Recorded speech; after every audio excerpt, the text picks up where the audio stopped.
Good afternoon, everyone. Thank you for joining us for this afternoon portion of our hearings into the Auditor General's findings on Child and Family Services of the Department of Health and Social Services and the social services agencies in the Northwest Territories. I'd like to welcome Mr. Bruce Cooper, the Deputy Minister with the Department of Health and Social Services, and your officials. And I'll now ask Mr. Cooper to introduce himself and his officials for the record. Mr. Cooper. Thank you, Mr. Chair and committee members. With me today are Sue Cullen, Shannon Aikman, Natalie Ledoux, and Les Harrison. Sue is the CEO of the Northwest Territories Health and Social Services Authority. Shannon, CEO of the Calicho Community Services Agency. Les is the Assistant Deputy Minister of Families and Communities, and Natalie is the Director of Child, Family and Community Wellness at the NTHSSA. Thank you, Mr. Cooper. Before we turn the floor over to you for your presentation, there's an important procedural matter that I must address. Yesterday morning, the Standing Committee was provided a copy of the Department of Health and Social Services Action Plan in response to this audit. Although we are pleased to have this material, we have not received it in time to review it properly in preparation for today's hearing.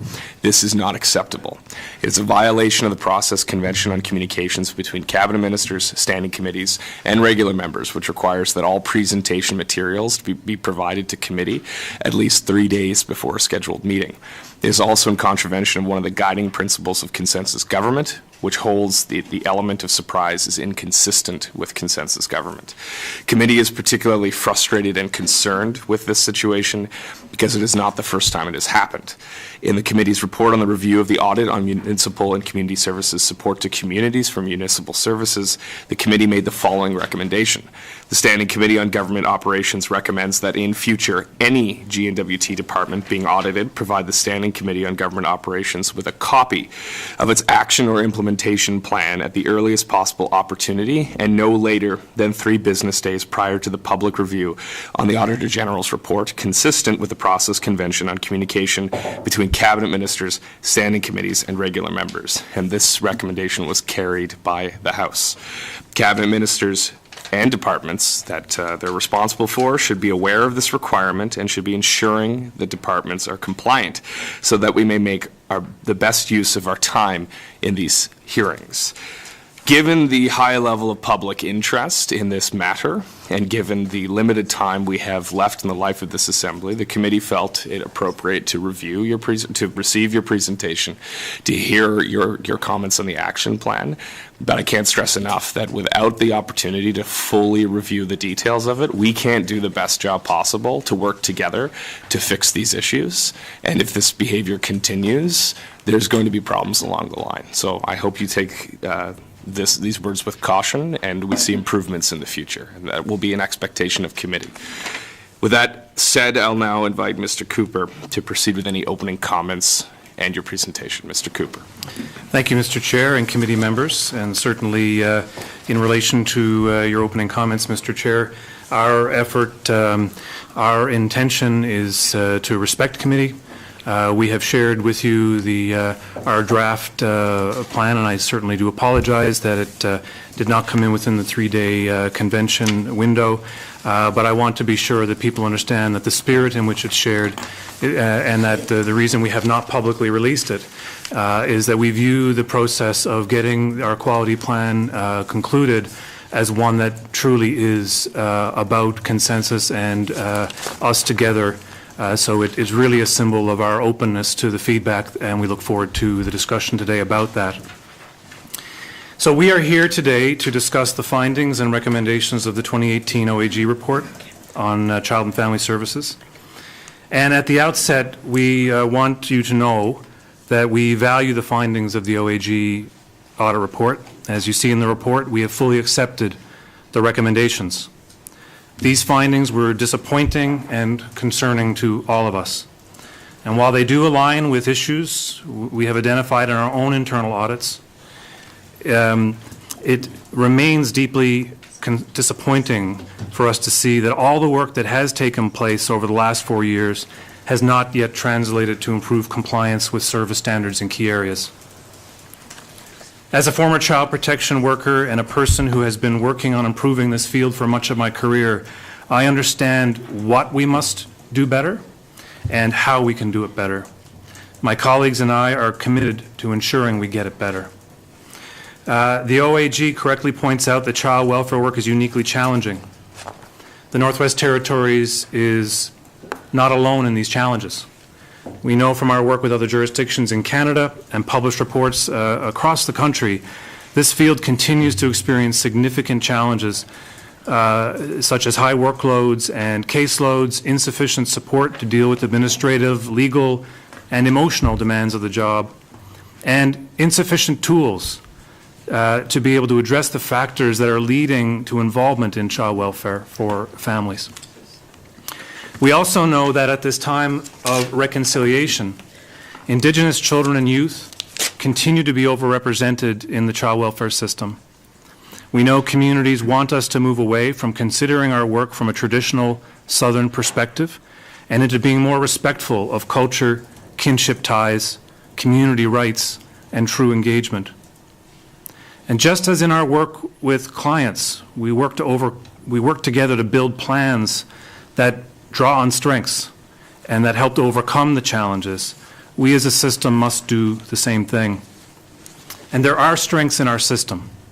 Indeed, the intent of the changes made by the GNWT under the Building Stronger Families plan are sound, and will move our territory closer to being a jurisdiction that gets this right.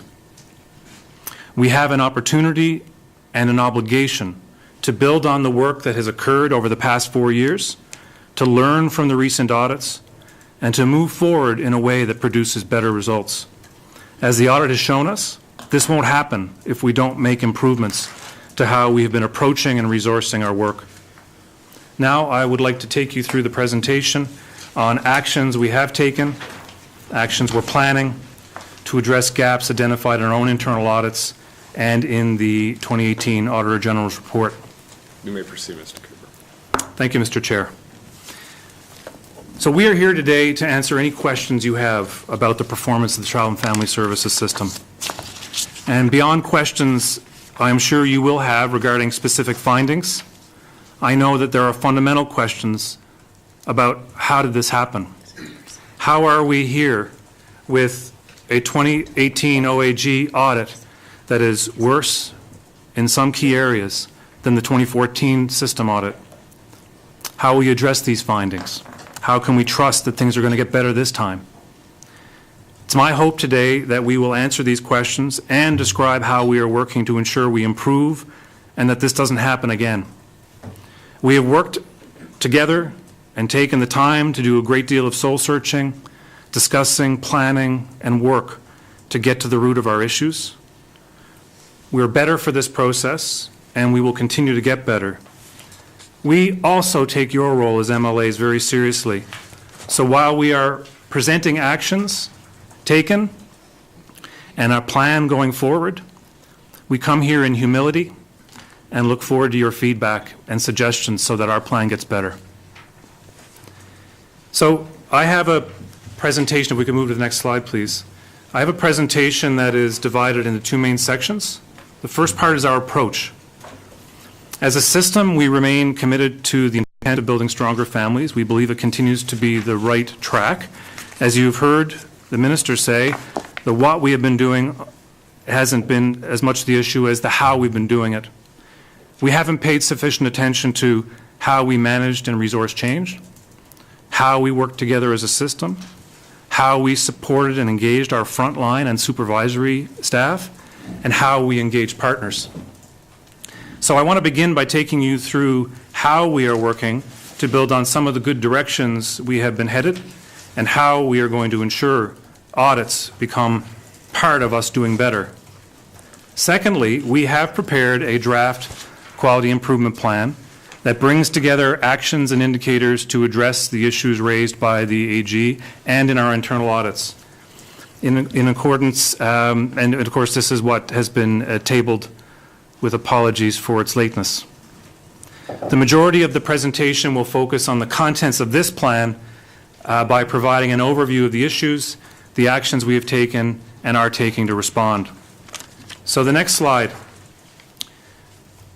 This slide represents what we see as the critical factors that we must address so that changes we are making translate to better practice and services for clients. This visual is meant to show how these factors complement each other and what must work together to create successful change. This is our change management model. This is about how we are working to improve what we have been doing. And I want to now take you through each of these factors and talk about some of what is happening now that is different. So the next slide, please. So we know that good practice happens when staff have access to training and clinical supervision. Previously, we had one position supporting training for CFS staff. Now we have a team of 5 individuals to provide training and ongoing support. Since May 2018, we have provided 3 CPW, Child Protection Worker Core statutory training events, specialized assistant director training, and ongoing practice support to all staff. In terms of clinical supervision, management is more than signing a timesheet or a form, and in this field, supervisors must provide management that focuses on teaching, supporting, consulting on key practice decisions and ethical issues, clarifying good practice, and ensuring good compliance with standards. This is clinical supervision. We recognize the need to standardize an approach to clinical supervision, so a model has been developed, and all managers and supervisors have received training on the new model. This is important because consistent clinical supervision enhances professional skills, competence, and capacities, engages social workers in ongoing learning, and supports social workers to provide services in line with organizational goals and standards and legislation. We also know that good practice happens when staff have caseloads and workloads that are manageable. To make sure we have the staff we need in the right roles to meet demand now and into the future, we are taking actions to strengthen recruitment, retention, and the development of Child and Family Services staff. A human resources recruitment and retention plan is being developed to support us in better meeting our needs. And the department has prepared a business case seeking new resources for the Child and Family Services program. And I'll say a bit more about this in an upcoming slide. The next slide, please, represents key elements of a mature quality improvement approach. So good practice and good staff wellness and resiliency is improved when staff are engaged, have more control over their work environment, and are connected to each other through a broader community of practice. We have been hosting Child and Family Services staff teleconferences over the past several months, and these have been designed to hear from staff regarding their concerns, to seek feedback, to introduce new policies and directions, and to clarify directives.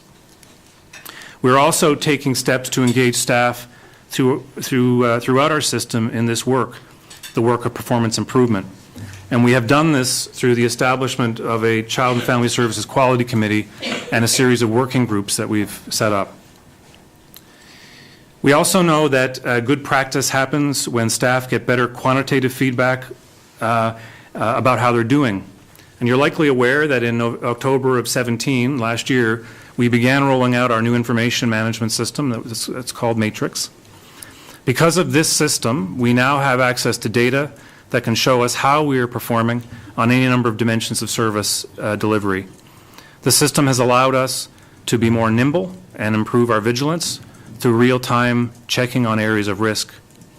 We have called the approach to mining the data and to provide it as feedback, quality reviews, and I'll talk a bit more about that in a minute. So we've made significant progress in our quality improvement approach, and I want to show you now the next slide, which is essentially a representation of the model. You've heard us say previously, as this audit came out, that quality is not an event. It doesn't occur because of internal audits or directive issuing. There are a number of critical factors that need to be in place in order to become a higher performing child and family services system. These are a clear commitment to embedding quality into the DNA of how the organization works. This means adopting a continuous quality improvement approach of planning, doing, checking, and acting on the findings of what you've checked to ensure that this becomes the culture as opposed to viewing, quality as linked to events. Also using available data and quality assurance processes to feed improvement activities. Bringing together a diverse group of staff at various levels to tackle complex issues. Working with our leadership and key stakeholders to guide solutions to system problems. These are all critical features of a quality approach. So we have adopted a new approach to quality improvement. Since the 2014 OAG report, there has been significant improvement to the system's approach to internal audit, particularly in the last 3 years. We've improved our method to auditing and now have a much more robust and effective approach. Obviously, you recognize that audits are important because they tell us how we're doing over the long term. They have a larger scope, but they aren't the only thing we should be relying on in terms of our approach to quality improvement. In the past, we would conduct audits on an annual cycle. Authorities would wait for results and then draft an action plan and finally implement. This could take months to complete, and we can't afford to wait for improvements. So, as I mentioned, because of investments in our new information management system, we are now able to generate data to check on how we are complying with standards in key areas. This has allowed us to implement a process that complements audit, that provides real-time information, that allows us to make improvements sooner. So we have implemented monthly quality reviews on measuring compliance with key investigation requirements, an issue that was raised profoundly in the AG report. We have a quarterly quality review on measuring compliance with key foster care requirements. We've implemented a quarterly review on assessing if minimum contact guidelines are being met for children and youth placed out of territory and for those children and youth in the temporary or permanent care of the director, and for plan of care agreements. And the department also, and the authorities also partake in other quality assurance activities that are part of our overall approach, such as critical incident reviews, and of course the accreditation process. So, as mentioned in the previous slide, another key feature that you will see in the circle on our chart there, the department has launched a system quality committee and working groups which bring together staff from various parts of our system to focus on performance and improvement. The quality committee will oversee the implementation of a number of activities under our quality improvement plan. We have working groups that have been established to work on cultural safety, to work on foster care, permanency planning, and training. And outside of the department and the NTHSSA executive, we have 2 managers, 5 supervisors, and 10 frontline staff participating in this work. So the aim here is to bring decision-making closer to frontline and ensure that any quality improvement activities we undertake make sense in the context of frontline practice and in the communities across the territory.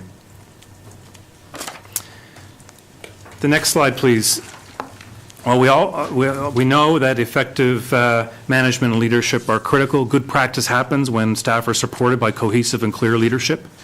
The Child and Family Services system, we have taken steps to improve the clarity in our management. You saw in the OAG report concern about lack of role clarity. We have finalized critical work to delineate roles and responsibilities in order to prevent essential clarification, or in order to provide essential clarification for staff, which was one of the OAG's recommendations. We've established a CEO and DM forum that provides strategic oversight and to ensure that we are working as one system. And to support building leadership capacity, we are taking steps through training and through our quality reviews to make sure our managers can provide clinical supervision and support to staff. And leadership at all levels in our system are meeting regularly through different forums to ensure that we keep our eye on getting better. So I hope these introductory slides help to set the stage for the more pointed listing of issues and actions that will follow. And the point of these slides is to illustrate some of the notable changes that have occurred and how we are approaching this in a manner that will position us to truly see continued improvement. So the next slide, please. So We, as a system, we have implemented a system-wide CFS working group that has developed a draft Child and Family Services Quality Improvement Plan that is based on a review of the Auditor General's report. It's based on our identification of issues out of Building Stronger Families, as well as our own internal reviews. It's a focused plan with clear performance indicators and extends the work we began under Building Stronger Families, as well as including our response to the OAG report. It reinforces what has already been achieved, ensures outstanding items are completed, and addresses additional gaps that have been found. So the slides that I'm going to go through now are fairly detailed, and I'd like to take you through some of the key actions that we've completed and what we have left to do to respond to the issues raised specifically by the OAG. So as you know, the next slide please, the audit found that we did not always see and interview children during investigations. There were circumstances where children were at risk to remain in their parents' care. We did not properly use the new SDM system, and while we usually responded within required timeframes, there were instances where we did not, and that future harm was often not assessed. So we took immediate action to work on the issues raised here to improve compliance with key investigation standards. We implemented, of course, the quality review process, which I've referenced. We have enhanced training. There's been a directive issued to clarify expectations of staff on investigations, and we have implemented a clinical supervision model. So just a little bit about the quality review process that I didn't previously say. Since its implementation, quality reviews have been completed for closed investigations for the month of May, June, July, August, September, October, and just completed November. This approach to quality reviews is a whole system response. The NTHSSA is leading this and supporting the regions and Hay River and Clecho by conducting monthly teleconferences to discuss the results and region-specific strategies to manage the specific risks identified in the review. It is a bit premature to determine whether these quality reviews have made an impact on compliance with standards. However, we are seeing positive trends. We are cautious to interpret the positive trends we are seeing as final due to the small numbers and the fact that it's a month-to-month trend. We are working to ensure that the quality review measures meet with appropriate statistical guidelines for when you can actually claim a trend.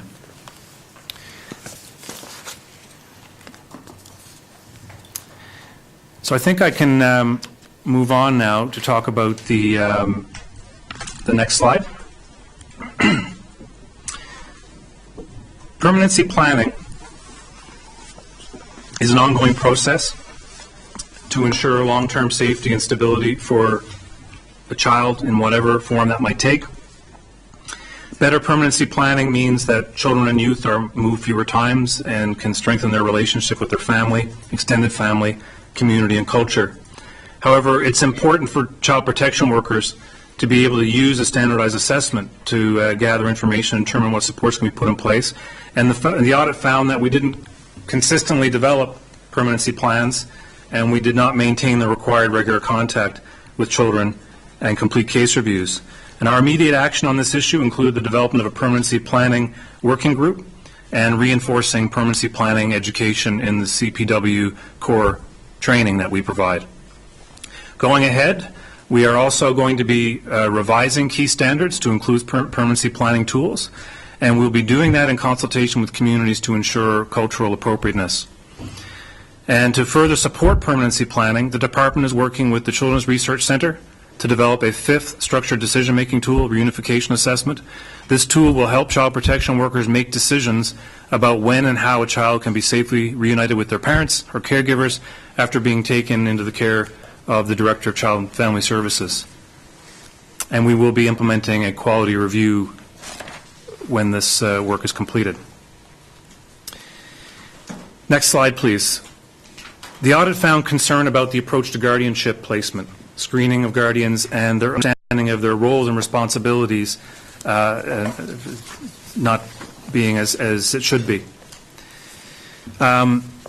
It's important to note that with guardianship, it's the parents who are key decision makers in allowing their children to be placed with guardians, and we accept that there was confusion and lack of clarity in our standards around the role of child protection workers in supporting guardianship applications in the court. So we have completed important work in this area. As was recommended by the OAG, we received a legal opinion. We have finalized a guardianship standard, a tool, and a checklist. A new standard has been developed that requires proper assessments to be completed in order to ensure the safety and well-being of a child placed in a guardianship arrangement. This new standard has been communicated to all staff, and this new standard identifies clearly the processes that we have to use for identifying prospective guardians. It actually moves to clarify financial support available through voluntary support services agreements, a requirement to help guardians understand their roles, and a process for child protection workers to follow when guardians return children to the care of their parents. And we also did a review of all 22 files in which guardianships were supported. And there's some important findings from that review. Of the 22 children, 20 were placed under guardianship with extended family, and one was placed under guardianship with their former foster parent. For one of the files, there was no evidence on the file whether the guardianship order was actually granted. For that group of cases, 100% of cases, the director's lawyer and lawyers for the parents were in agreement with the order. And in half the cases, the children's lawyer acted and was in agreement with the plan. So there were measures in place, notwithstanding the absence of clear direction and clear standards. There were protective measures that were in place with this process. Going forward, we are developing a quality review process to ensure that this standard is being followed. The next slide, please. The audit found that we didn't adequately supervise some children and youth placed out of territory, and we didn't have the required interprovincial placement agreement and appropriate courtesy supervision in place for all children. So while it's important to remember that children and youth who are placed in out-of-territory treatment facilities receive a specialized level of care from the contracted out-of-territory agencies, and that they are supported by a 24/7 therapeutic staffing model, we agree with the OAG that all children receiving services out of territory must have a courtesy supervision agreement in place to facilitate careful monitoring and ensure the needs of these children are appropriately supported and met. The department has completed a thorough review of children and youth in out-of-territory placements to ensure interprovincial placement agreement for each child was in place with applicable provisions for courtesy supervision. On November 30th, a formal process was finalized to clarify the roles and responsibilities between the NTHSSA, Clecho, Hay River, and the department with respect to how we manage the out-of-territory placements. And this process has been communicated to the entire system. And beyond making improvements to our standards and tightening up processes, we know there are bigger questions regarding the use of out-of-territory, and we are interested in whether there are opportunities to enhance and create services to allow more children and youth to receive services in the Northwest Territories. So we will be reviewing the out-of-territory program to look for opportunities to better support these children and youth in the Northwest Territories. Next slide, please. The audit found that there were serious deficiencies in the screening, review, and support of foster care homes, and we've taken immediate action to improve the screening and assessments to ensure the safety and well-being of children. We implemented a consistent approach to the management and support of foster families through the creation of specialized foster care caseloads in all regions. We have 7 positions that are allocated for a specialized caseload. 5 of the 7 positions are currently staffed, and there is a recruitment ongoing. The department and the authorities have implemented ongoing quality reviews for foster homes to ensure proper checks and balances are occurring before children are being placed in foster homes. Each region's foster care worker has been trained on how to use the quality review tool and will report on a quarterly basis. The foster care workers will report to assistant directors and NTHSSA on the results to ensure accountability and that any areas of deficit are actioned without delay. And as part of the system-wide training framework, we will enhance training and ongoing support to Child and Family Services staff in delivering foster care services. Next slide, please. The audit found that no minimum support services for foster children and families beyond the foster care rates, and that training for foster families is voluntary, not mandatory, and is inconsistent across the territory. So as you know, rates increased as of April 1st, and we've moved to improve access to information and training, and we have established a foster care quality working group. This is very new, but we will be charging this group with supporting us in developing a plan for improving and supporting foster parents. We are working on new standards. The NTHSSA has conducted a current state analysis of the policies informing how supports are distributed to foster parents and children. And this information, along with feedback from key stakeholders, will inform the development of a standard that provides direction to the system to provide equitable supports for foster children, and this standard will be finalized by March 31st. In collaboration with the Foster Care Coalition, the Department and the authorities will enhance training and support to all Northwest Territories foster parents, and we will be working with them to improve our recruitment and retention of foster homes. We're also going to be establishing a foster care specialist position to oversee foster care in the department. The next slide, please. The audit found that the assistant directors had insufficient training. Some did not have access to the Child and Family Services database. The director did not adequately oversee this role, and no consistent forum existed for ADs to meet with the director to discuss common challenges and good practices. Our immediate actions recognize the importance of providing comprehensive training to support assistant directors. So we reestablished the Assistant Directors Forum in May, and this is an important place to share information, improve oversight, and provide mentorship and support.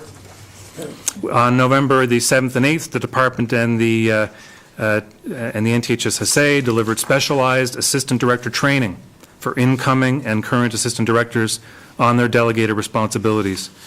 And in November, December, Assistant Directors also participated in Child Protection Corps statutory training, which enabled them to better support, manage supervisors and frontline staff. The Director has also worked with each AD to identify training needs and to develop a personal plan for improving confidence and competence. But as you'll see in the next slide, we've made some important changes that impact the role of Assistant Director. Next slide, please. So the AG pointed out there were problems with the delineation of roles and responsibilities between the department and the authority. We recognize this as an issue and have taken steps to resolve outstanding role issues at the same time as playing to the strengths of our team. This had become a point of frustration for all, and as a deputy, I was becoming increasingly concerned about the impact of this dynamic, and so I called our system senior leadership together in May and directed that we put our clients at the center of our discussions, focus on performance issues, bring together a single system-wide quality improvement plan, and work together on a response to the OAG work. We also advised that when role ambiguity became an issue that was actually blocking progress, that any role issues that were getting in the way of doing the right thing for clients come to the CEO and DM table and they would be solved. And in the time that our team has worked together, developing a plan, there has been not a single role issue that's come forward. We had no issues raised. The team did exceptional work, and by acting together and focusing on the client, role issues have been substantially clarified. And building on this, the department and the three authorities worked together to codify appointed roles and responsibilities through a revised accountability framework. This framework further clarifies management duties for CEOs, chief operating officers, and directors who are responsible for the management of CFS. And it will serve as a roadmap to clarify accountability roles and responsibilities between the authorities and the department. Based on this new accountability framework, the department has revised the delegations of assistant directors to primarily include administrative, non-clinical functions. We have implemented, will be implementing effective January 2nd, deputy director roles that will be responsible for clinical decision-making and support. And this, we believe that this dyad model, which is very common and very successful in healthcare, is one that will, along with other significant changes, there have been 37 different delegations that have been altered.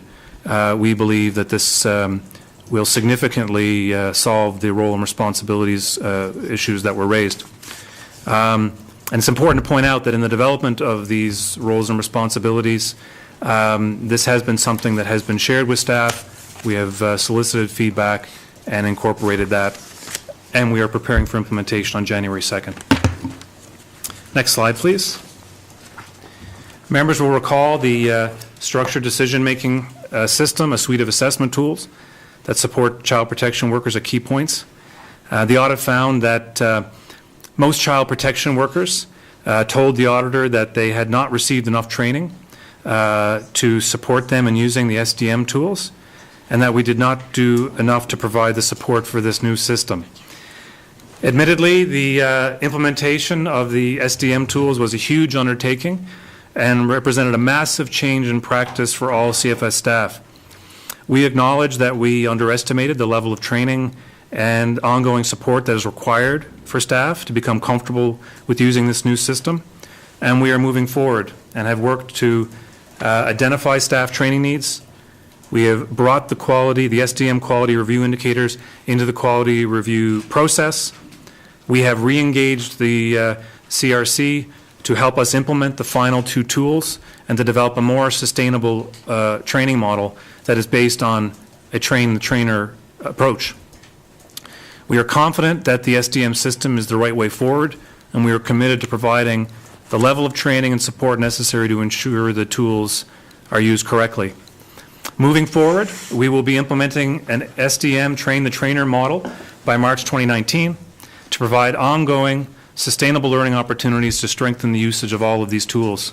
And we will be providing refresher training to managers, supervisors, and staff. Next slide, please.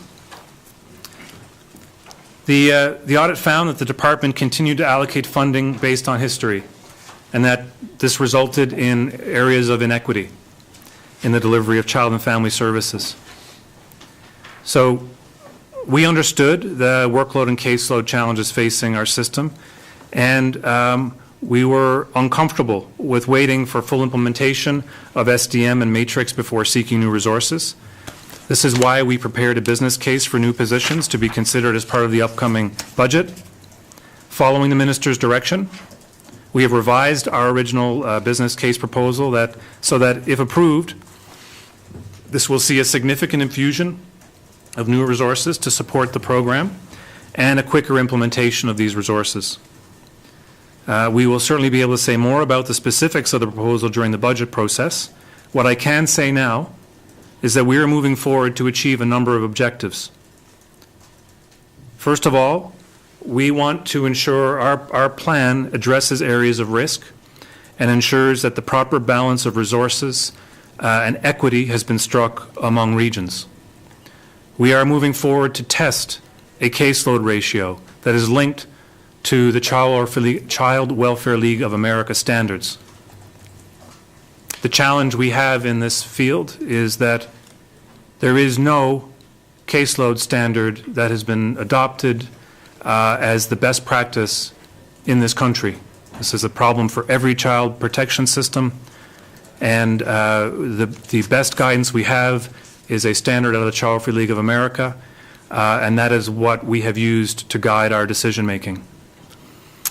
We also are testing the introduction of skill mix and looking for other types of roles that can be used to support children and families, and particularly looking for opportunities to create roles that will be able to employ local people to ensure that our CPW staff are practicing at the highest level of their scope and that other functions that can be delegated are.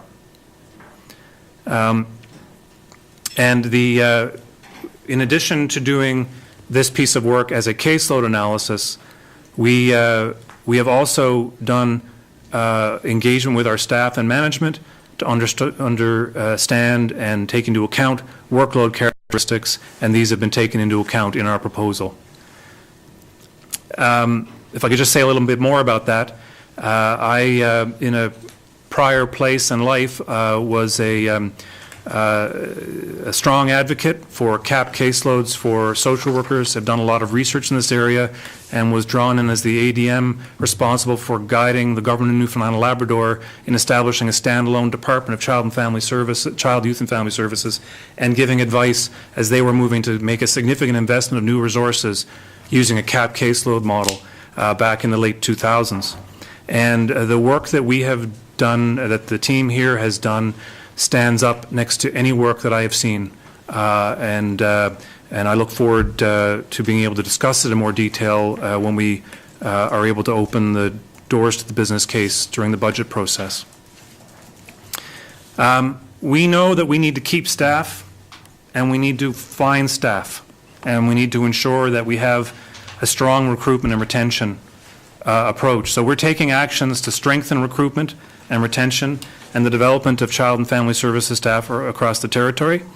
We have a team that are working to develop an HR strategy, and as I say, we will, in our plan, we are going to be looking for ways to create opportunities for local people. We've already started recruitment, and we have 9 vacancies that are currently being filled, and we are extremely encouraged by the response that we've had. We've had a significant level of interest in these positions, and so that's very good news for us. And we're also looking at having reasonable hiring standards in terms of education and experience requirements. So we're examining all aspects of job design to make sure that we have the right setup to be able to serve our families. The next slide, please. So the OAG called upon the department and authorities to develop a detailed action plan, clearly setting out how it will ensure that the Child and Family Services system operates in compliance with legislation. And as part of this plan, the Auditor General's office asked that we should consider developing specific indicators to be developed to measure performance and ensure that the system remains on track. So we have prepared a draft quality improvement plan. As I said at the beginning, it's a focused plan with clear indicators. And out of respect for this process and recognizing the need to hear from Standing Committee, we have neither released or finalized our plan. Over the coming weeks, we are understanding the process here and looking forward to the feedback that comes from committee after considering the fullness of these deliberations. Your deliberations, the deliberations of other stakeholders and partners will be taken into account as we finalize the plan and make it available to the public.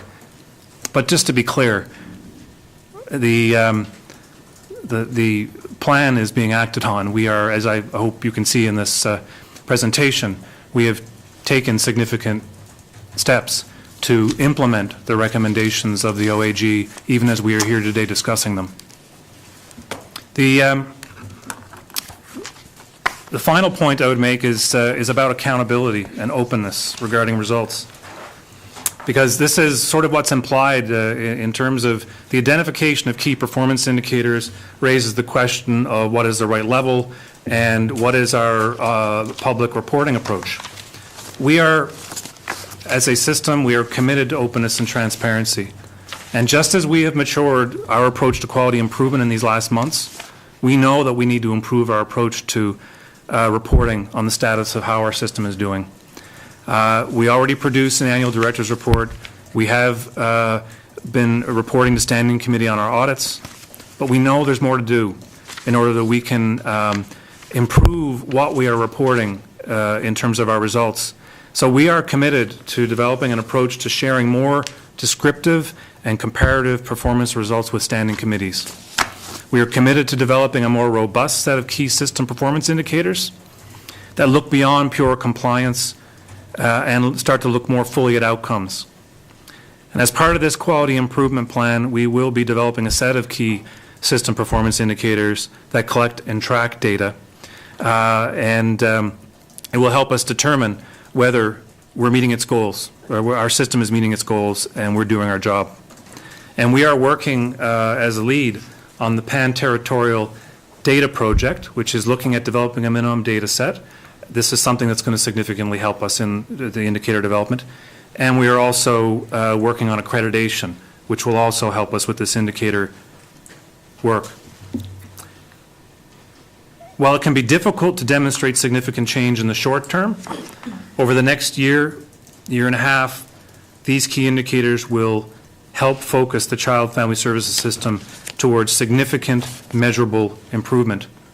And receiving feedback, particularly through the quality reviews, on an ongoing basis will be important in ensuring we're moving in the right direction to improve quality and in order to ensure that children, youth, and families are getting better outcomes. Final slide. So, we have put together an approach. We've put together this draft plan to represent our response to the OAG and other issues. And as the senior public servants charged with responsibility to improve our system, we are committed to leading the creation of a resilient system that is stronger than the sum of its parts. We will make steady, measurable, well-planned, well-executed progress towards improving the performance of the Child and Family Services system in the Northwest Territories, and one that meets the mandate and achieves the comprehensive vision of building stronger families. We know we can't do it alone, and we look forward to your insights, ideas, and to our discussion. So I thank you very much for this opportunity to convey our approach, the work that we have left to do, and most importantly, our commitment to doing this right. Thank you, Mr. Chair. Mr. Cooper. From committee, I have Mr. Simpson. Mr. Simpson, you have the floor.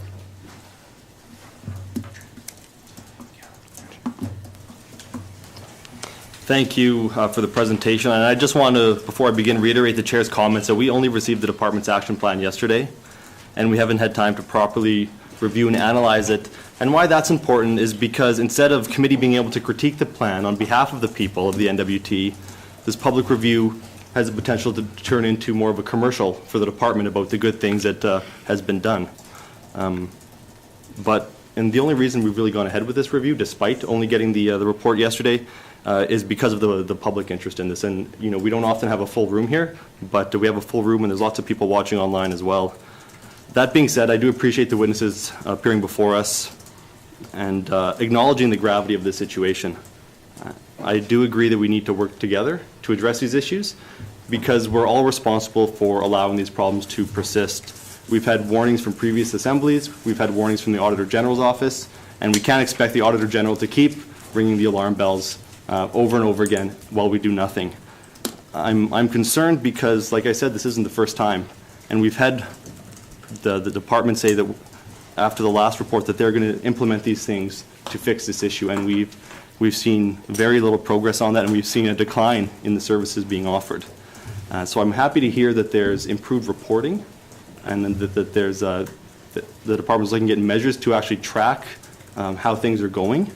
And I want to know, I see on the slide here it says there's a report quarterly to the Health and Social Services Leadership Council. Because you know this committee and the Legislative Assembly has a role in keeping the government on track as well, what is the plan to engage the standing committees and let us know about the information that you're gathering? Thank you, Mr. Chair. Mr. Cooper. Thank you, Mr. Chair. As I said, we are absolutely committed to openness and transparency, and the fact that we are reporting to the Leadership Council was not meant to be an exhaustive list of our accountability. We, of course, will be reporting to Standing Committee, and we want to make sure these reports are meaningful so that we can have good dialogue about how we get better. Mr. Simpson. Thank you. And as I stated, this is that we've allowed things to get to this point is a failure of us as politicians and of I would say, the senior staff of Health Authority and the department. And even though it's been framed like this in other places or maybe in the media, the critiques that we're making are not critiques of frontline staff. They're not the critiques of the frontline workers or how they're doing their job. We're here to support the frontline workers. I'm here to make sure that they have the resources they need. And I want to make that perfectly clear. The Deputy Minister stated that the department has prepared a business case for new resources, and you can't go into details right now. But the OAG report recommended that the department and authorities perform, quote, a detailed assessment of the financial and human resources needed to deliver child and family services, including an assessment of key factors affecting workloads to establish caseload standards. And I know there was issues regarding that. There aren't really caseload standards now, but that's the recommendation. And is this business plan predicated on that? Is this being done? Is that exact recommendation being undertaken by the department? And if not, why not? Thank you, Mr. Chair. Mr. Cooper. Thank you, Mr. Chair. It is certainly our intent to exactly meet the letter of that recommendation. We accepted the recommendation. We have, in the business case that has been put together, we have most certainly considered workload characteristics. We have taken the advice from the Child Welfare League of Canada report that the OAG points out. We've gone further by looking at the Child Welfare League of America to actually get some help with the standards. We have a plan that's put in place that I believe is defensible, and as I said in my opening comments, I believe it is a good plan. Now, I want to address something, though, because we certainly heard the OAG's comments this morning. And in October, I was new. And as I came to get to know the department and understand some of the features we were facing, or the issues we were facing, certainly the issue of caseload and workload was part of the discussions that I was having with staff in November and on as we were looking at our business case plan for the year ahead. And it was then that we decided it was then that I came to understand that the department had been operating under a model that said, and it's actually following the advice of the Child Welfare League of Canada in a way that said, look, when you do things that change the workflow, you have to assess that before you land on a place where you actually figure out what resources you need. So the department was rolling out Matrix, which was predicated upon changing the work. The department was rolling out SDM, which was supposed to make a change in the work. So I understood that the department was in a place that was the plan, was to get those things out the door and then assess. And I think you heard the minister say that. So we were faced with a dilemma. Do we do perfect, or do we follow a quality improvement approach? And so what I mean by do we do perfect? When you approach the assessment of resources you need for a system, you've got there's a number of designs you can use, but one of the ones that seems to be frequent in industry is if you want to really understand resourcing, you'd engage in time motion studies. So you'd have people come in, and I've seen this done, and I've been part of doing it in other jurisdiction, where you have people come in and they sit over the shoulder of the worker and they watch how they're doing their job, and they measure the time, they do the analysis of where time is going, they look for opportunities that maybe this work could be broken a different way. And my experience with those kinds of models is that you're months down the road before you get an answer to the question. And in our territory, we have a business planning process that begins in the spring. And as a new deputy, I was not prepared to wait for perfection to get in the way of progress. And so I gave direction that we would do what, in my experience, has been a credible approach, which is take the caseloads. We talk to staff about workloads, and there are a lot of variables that we've taken into account in designing this. But to be clear, because there is no Kaiser Permanente in the world of child and family services, no one we can look to say best in breed, we can just take these. We are doing something in the plan that we're coming forward with that I believe is not only defensible but is something that I would hope that if we're successful, other people could take a look at. The approach that we're adopting in our business plan lives to what I believe is the spirit of the recommendation of the OAG. But what we are proposing is, let us go out the door and test some of our assumptions, because we don't have that guidance.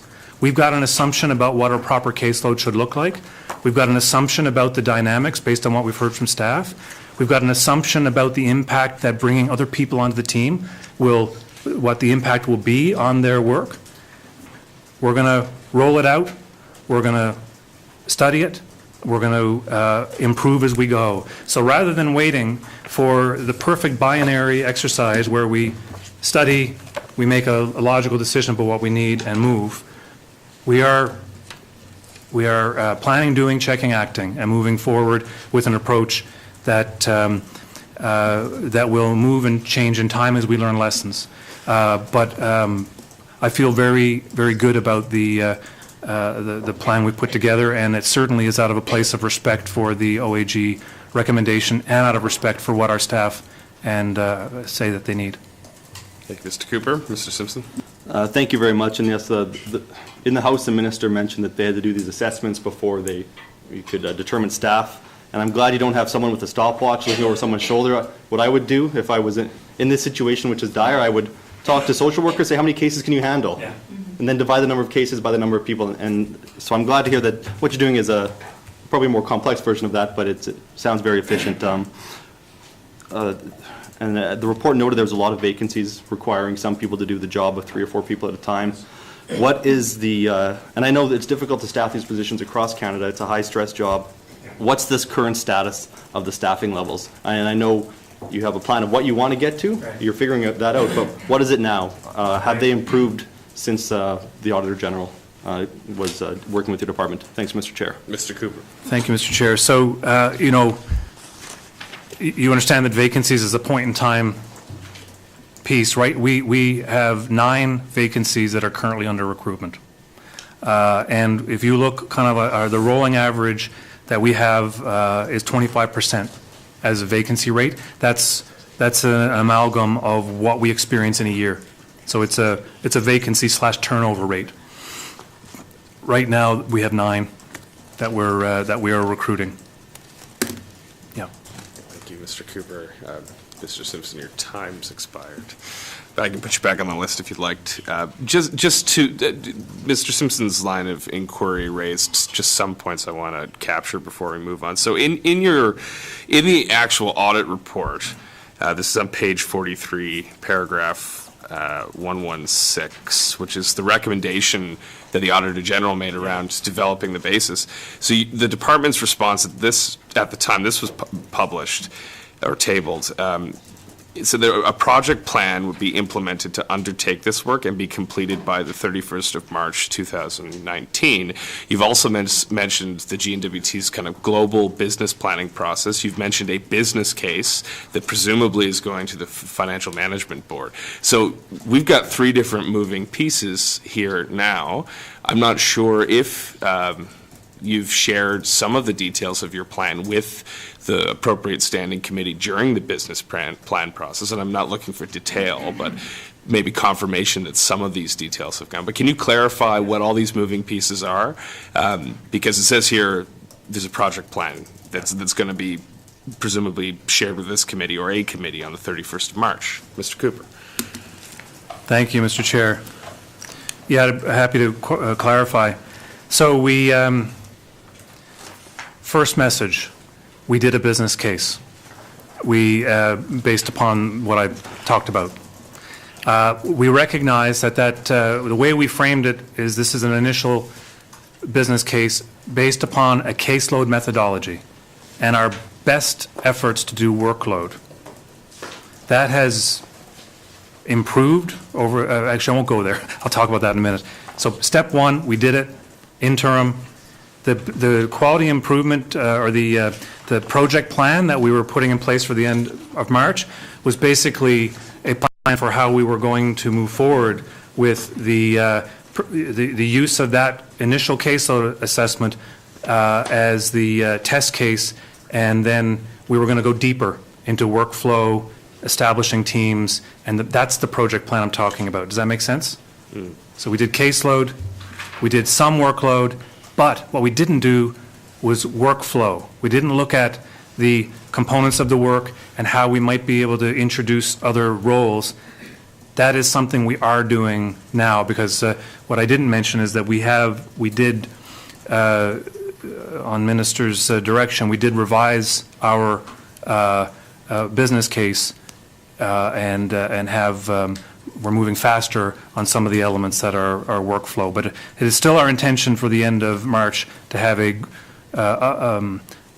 better project plan in place for how we're going to scope this over the next few years, how we're going to do this as a continuous quality improvement approach, not a study. Okay, thank you, Mr. Cooper. That is a bit clearer. So to this recommendation specifically, though, that you'll have kind of an overall approach where you identify all the relevant resources. I mean, it sounds like what you're working on is a bit different to that. It's more about streamlining caseloads and working with the capacities of the current staff we have, and perhaps adding additional positions or adding additional resources. But, are we actually understanding how those, for context, earlier today when this question came up, the response from the Auditor General's, the witnesses we had from the Auditor General's offices were, this, you can't just add new things. You have to understand what the kind of root causes of these deficiencies are before you add positions. So, is that what we're getting at the end of the day, Mr. Cooper? Yes. Thank you, Mr. Chair. We have talked to our staff about where they're spending their time. We know that we have the average number of hours that a community social service worker is spending in child protection duties is about 25 hours a week. We are very much getting at understanding what factors are contributing to the workload issues that we're experiencing. We are putting in place a model that isn't just about working with the existing people. This is a model that will see us bring in new, if we're successful, there will be new staff hired to bring our caseloads in particular areas of risk down to a level that will allow us to test whether our assumptions about the ratio that we've selected as the as an appropriate one, whether it's the right ratio. So there's more to this than simply kind of cherry picking. We've done some fulsome analysis of, and I'm sure that there will be, there's more that we could do, but I feel confident with the business case that we've put together and with our commitment to making any revisions we need as we learn as we go. Thank you, Mr. Cooper. And finally, has your business case, or at least the high level details contained within that case, has that been shared with the standing committee at this point? Certainly this was part of our business planning process, so they would have. I can't speak to whether the FMB submission was shared. I'm sorry. But the details of your plan, like your intention, if it's new positions, if it's new, it would have been in our original plan. Would have been in what we discussed with Standing Committee on Social Development. Okay, thank you. Yeah, Mr. McNeely.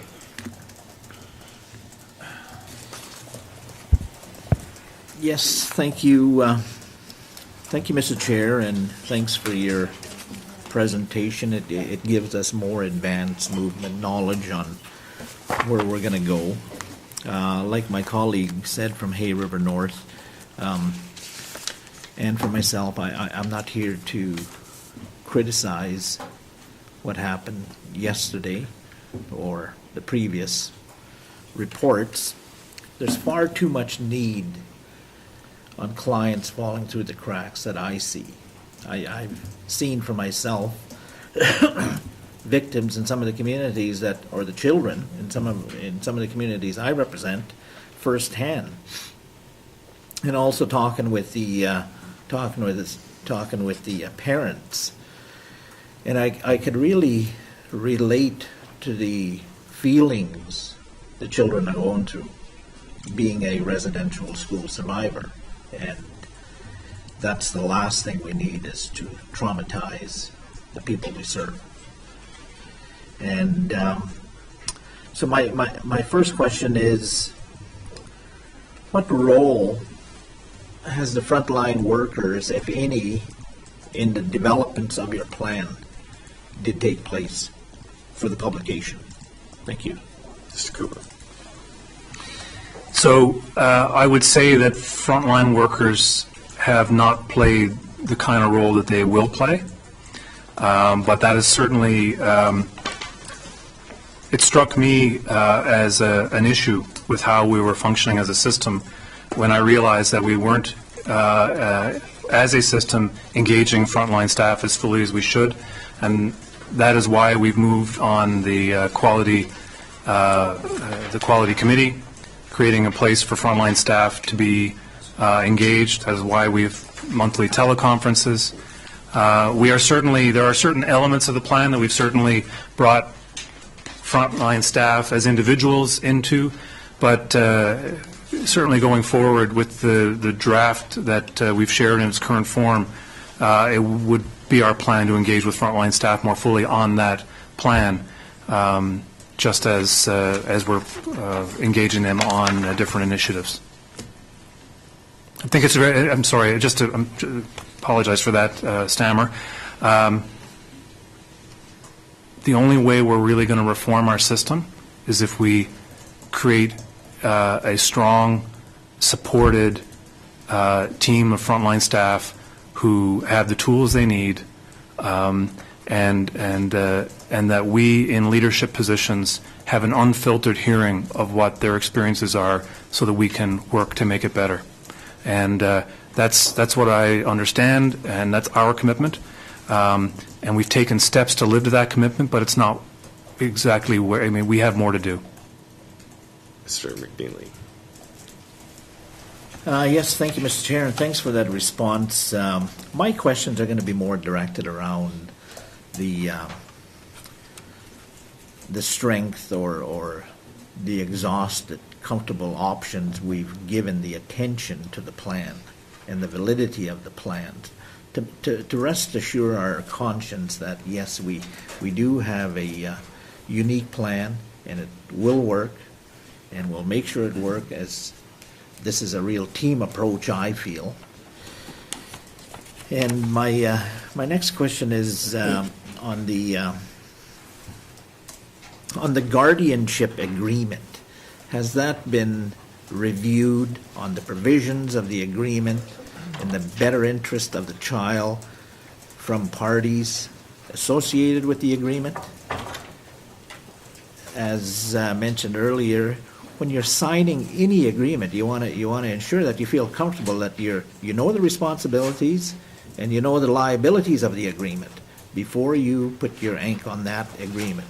So at the community level, is the contents of the guardianship agreement satisfactory, in your view, in compliance with this plan? Thank you, Mr. Chair. Mr. Cooper. Thank you, Mr. Chair. So when we speak about the guardianship agreement, I think how I need to approach that question is to speak about the process that leads to a guardianship agreement, because the guardianship agreement is truly between a parent and a guardian, facilitated by legal counsel. It's about a transfer of parent rights. And so certainly what we saw in the OAG report is that there were process issues that were creating risk. And so that's why when I think about the contribution we make to that agreement, we have clarified the role of social workers, what is expected. If we are participating in a guardianship agreement, what is expected in terms of screening and supporting the support for that, or for that option for families. So, you know, we have certainly done what the OAG recommended we do. We believe we believe that the guardianship practice is now clearer. It is now better informed by legal opinion. and the risks that were identified on any particular case have been fully reviewed. So we believe that the service quality is better there now. And while I can't speak to the form, I can say the process to get there is better. We have now met the key recommendations of the OAG. Mr. McNeely. Thank you, Mr. Chair. I'll have one last question and then pass it on to the other colleagues. I'm sure everybody needs and wants and deserves input to your plan. And on the issue of the implementation, are you planning to have engagement sessions at the community level with the band councils, regional land corporations? There's provisions in the land claim in 4 different areas or 4 settlement areas that have a cooperations mechanism and provisions in there for deliverance of programs and services. And we just recently had one in the SAW2. So it's really a joint collaborative clause in or a chapter on the deliverance and improvements of programs and services. And this is exactly what we're trying to do, is improve the delivery. So let's utilize that forum and have engagements with the leadership, who are parents and grandparents themselves, and hold those sessions in the community. So you bring awareness to your plan at the community level, and have a set-aside time frame to engage one-on-one with parents, grandparents, and advisors, because there's many communities out there that have the traditional cultural attachment to the community that the child grew up in. So that has to be taken into account as well and preserved, and then accommodate the plan of recovery designed to the environment that child grew up when he was taken out of that environment. Thank you, Mr. Chair. Thank you, Mr. McNeely. Mr. Cooper? Thank you. We absolutely are going to be engaging with Indigenous leadership and communities. We haven't finalized the precise form that will take, but our action plan does contain clear undertaking that we will be doing that. It is essential. The minister hosted a meeting in May with all Indigenous leaders, and child welfare, child, youth and family services was on that agenda. This was just after the emergency meeting took place in Ottawa with Minister Philpott. So the issue of child and family services is very much alive in the discussion between the department, the minister, and leaders. I know, so we will definitely be engaging, and we certainly want to do that in a way that is community-based. We need to improve. We all need to work together to solve these issues, and part of the issue that we're facing is how can we strengthen capacity in community to be able to improve the services that are available that are preventative. So there's a lot to do here, and our plan does contain a number of actions that are very much on point to your question. So, yes. Mr. McNeely? Yeah, thank you, Mr. Chair. My last comments is I am available should you decide to engage, have these sessions there in the Saudi region where I live and reside and represent, and I'll help out any way possible to introduce all stakeholders as best I can. Thank you. We'll take that as a comment. Mr. Thompson, you have the floor. Thank you, Mr. Chair. Mr. Chair, when we looked at it, I guess I'd just like to start talking to you about, on page 2 of your presentations, you talk about time of reconciliation and that.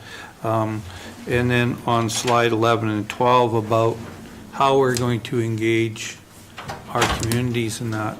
Right now we have 98% are Indigenous people of the Northwest Territories. So, and you talk about safety or cultural safety and all that stuff. And you talk about a team, but how have you engaged the Indigenous governments to be part of that team so that we do it right? It's great that we have staff to do it, but again, it's engaging with the Indigenous people. So what has the department done to address that part? Thank you, Mr. Chair. Mr. Cooper. Thank you. So we have had discussions with Indigenous leadership through the Ministers' Forum. There was an effort to meet with Indigenous leadership to discuss the OAG report, and unfortunately there wasn't enough attendance to be able to follow through, but that is still on our within our attention. Within our plan, we absolutely intend to more fully engage Indigenous governments. To be perfectly honest with you, we have, as I'm sure you can appreciate, this is an expensive, the implications of this audit were expensive, and we have decidedly been very focused internally on trying to make sure we understand root causes and that the plans we're putting together make sense. And so we haven't done the fulsome kind of outreach that we will do. We absolutely are committed to doing it.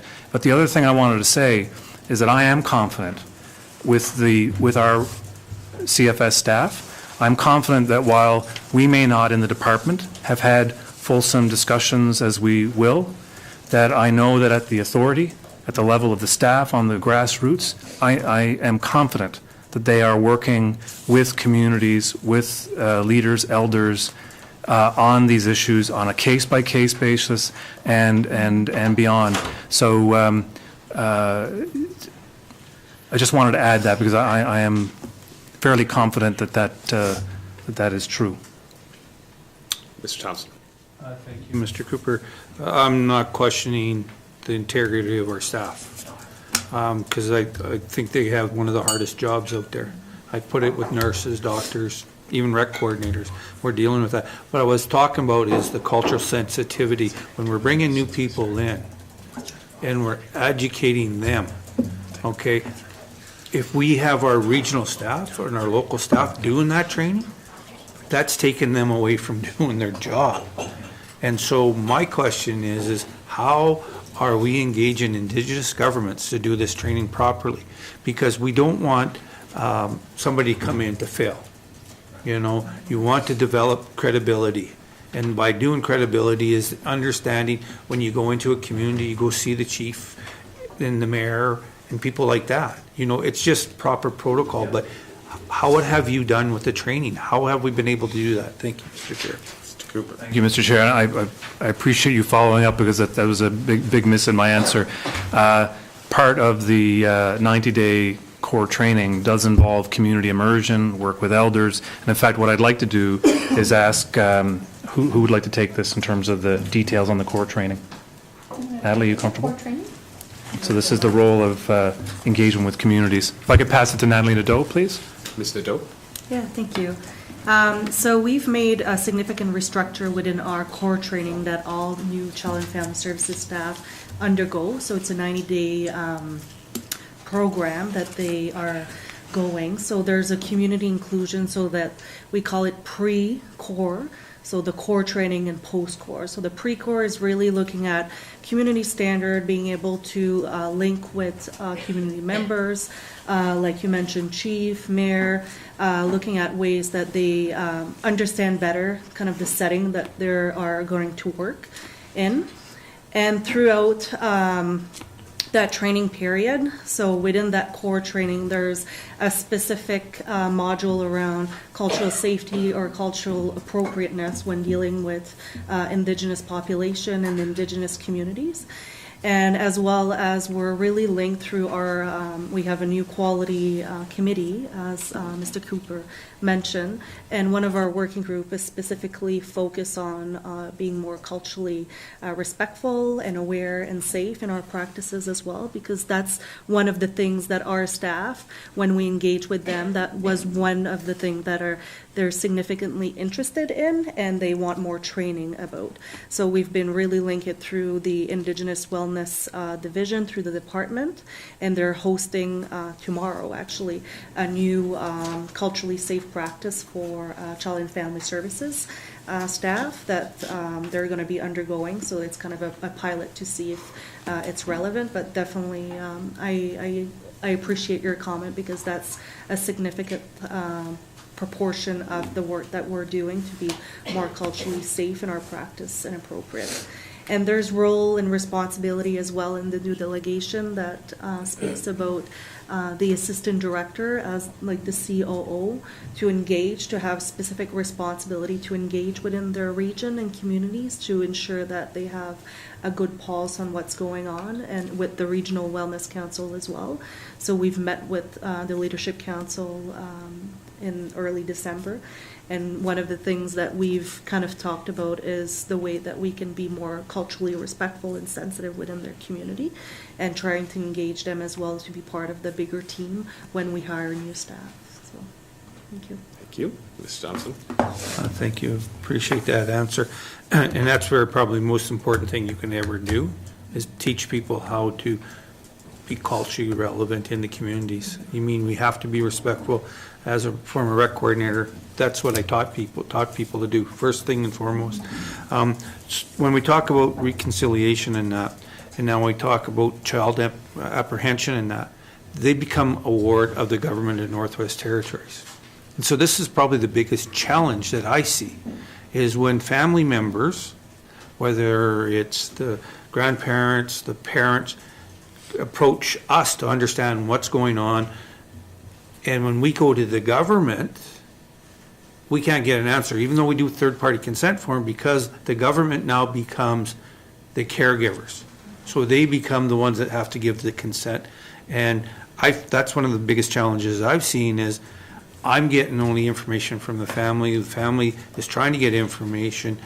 And, you know, to me, I thought that this system was about child-based.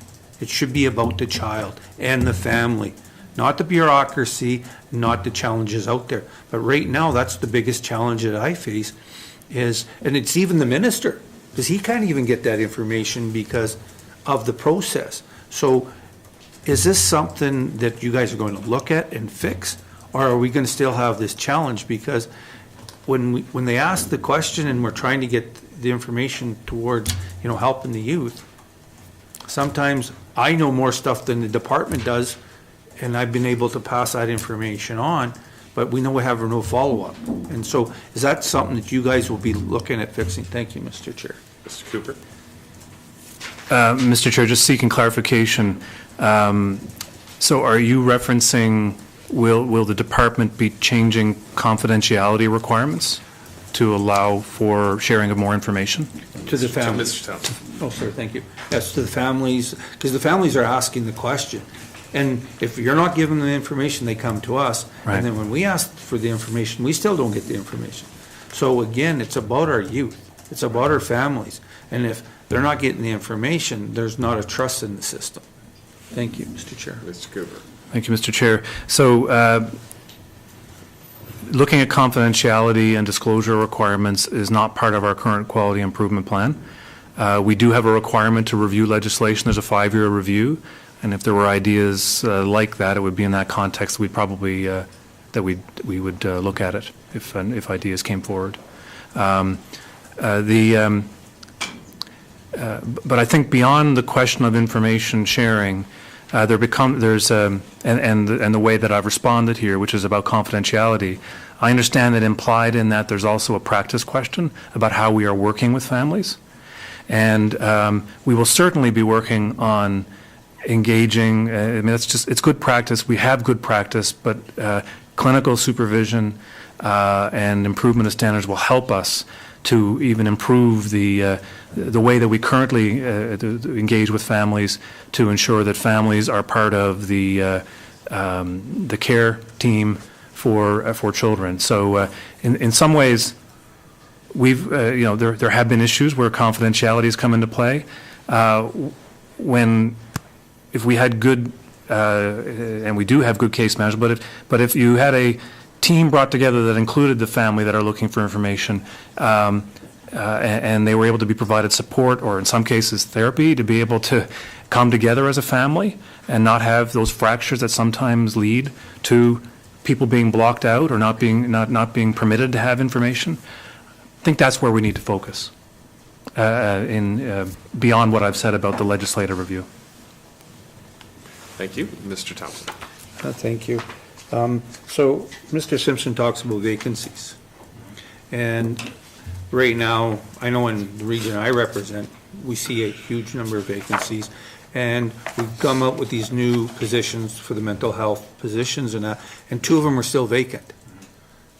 So how are we going to be able to address this? If, we're putting more resources to it, but if we don't have the people on the ground, how are we going to be able to deal with this? So have you developed a plan to address this? Because, I know you say you got 9 that are being out there, but I'm sitting there, I got 2 mental health positions that have not been filled, which still has a huge impact on our youth.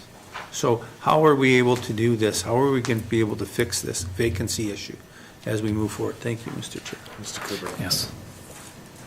Thank you, Mr. Chair. So we are developing a recruitment and retention plan. Critically important that we work on the retention side of this. It's every time you lose a staff person, the general rule of thumb in this area is you lose about 6 months of productivity. So it's really important for us to get to look at these issues. Sadly, turnover in this field is a very significant problem in this country, and it hasn't changed in 30 years. We are certainly working to create a system where we have good training. But we also want to look at how we have jobs designed, because part of what we need to look at is our delivery model, where we have perpetual vacancies. Maybe we need to change our model. Maybe we need to use a fly-in, fly-out, hub and spoke kind of model. This has been successful other places. Maybe we need to change the skill mix so that we have individuals that are community workers, that are local, that can be performing certain functions with a consultant role being played by a different professional in a community where we can get someone and keep someone. So this is the kind of thinking that we are doing and that will convert to plans as we move forward over the next 18 months, 2 years into our plan. Thank you, Mr. Cooper. Mr. Thompson, your time's expired. Mr. Nakamayak, you have the floor. Thank you, Mr. Chair, and thanks for the presentation. I'm on page 17, and looking at, you have underlined structured decision-making. Earlier on, when we spoke with the Office of the Auditor General, we spoke about tracking systems for children in care, whether it's with Health and Social Services, the Justice Department, or Education, Culture, and Employment. All those departments are within the territorial government.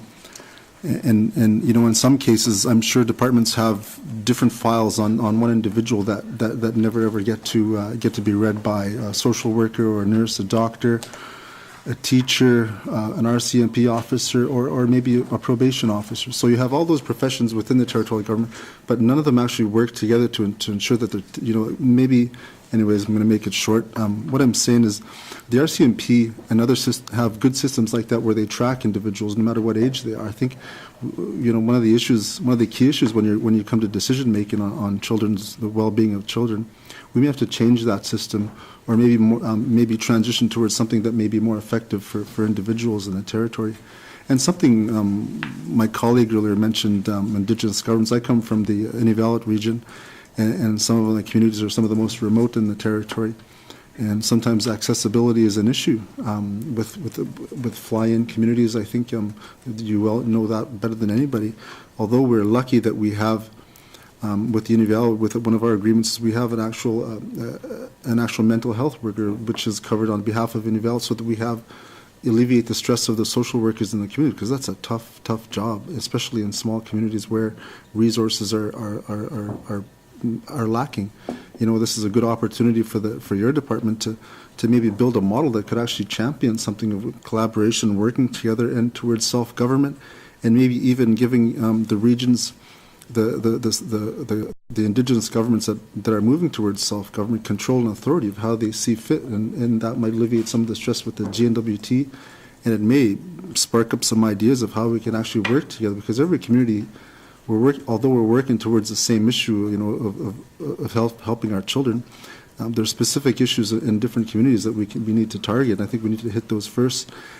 Maybe you may have to have a roving team or a few roving teams within the territory to help alleviate the stress where sometimes, some deaths in the communities. I know in my colleagues' region, there's been a lot of deaths in one community in particular, and that puts a lot of stress on everybody. So we need to think about those issues that arise and maybe have a shorter reaction time than a few days, and maybe sometimes on the same day.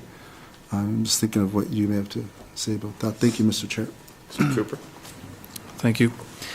So yes, and I take the point, and I think part of what I'm hearing there is the importance of teams of people that are in communities working together more effectively to be able to provide support and to ensure children are protected, families are supported. And this is certainly something that we are seized with as a department, and government is as well. The movement towards integrated service delivery is something that has been is active, and we are, as deputies in social departments, we are talking about what changes we need to make so that we can create a service delivery model where people that are in communities are sharing what they need to share to help families do better and to be supported and to get the services they need without delay and without barrier. Mr. Nakmayak. Thank you, Mr. Thanks for that. Getting back to supporting foster parents on page 14.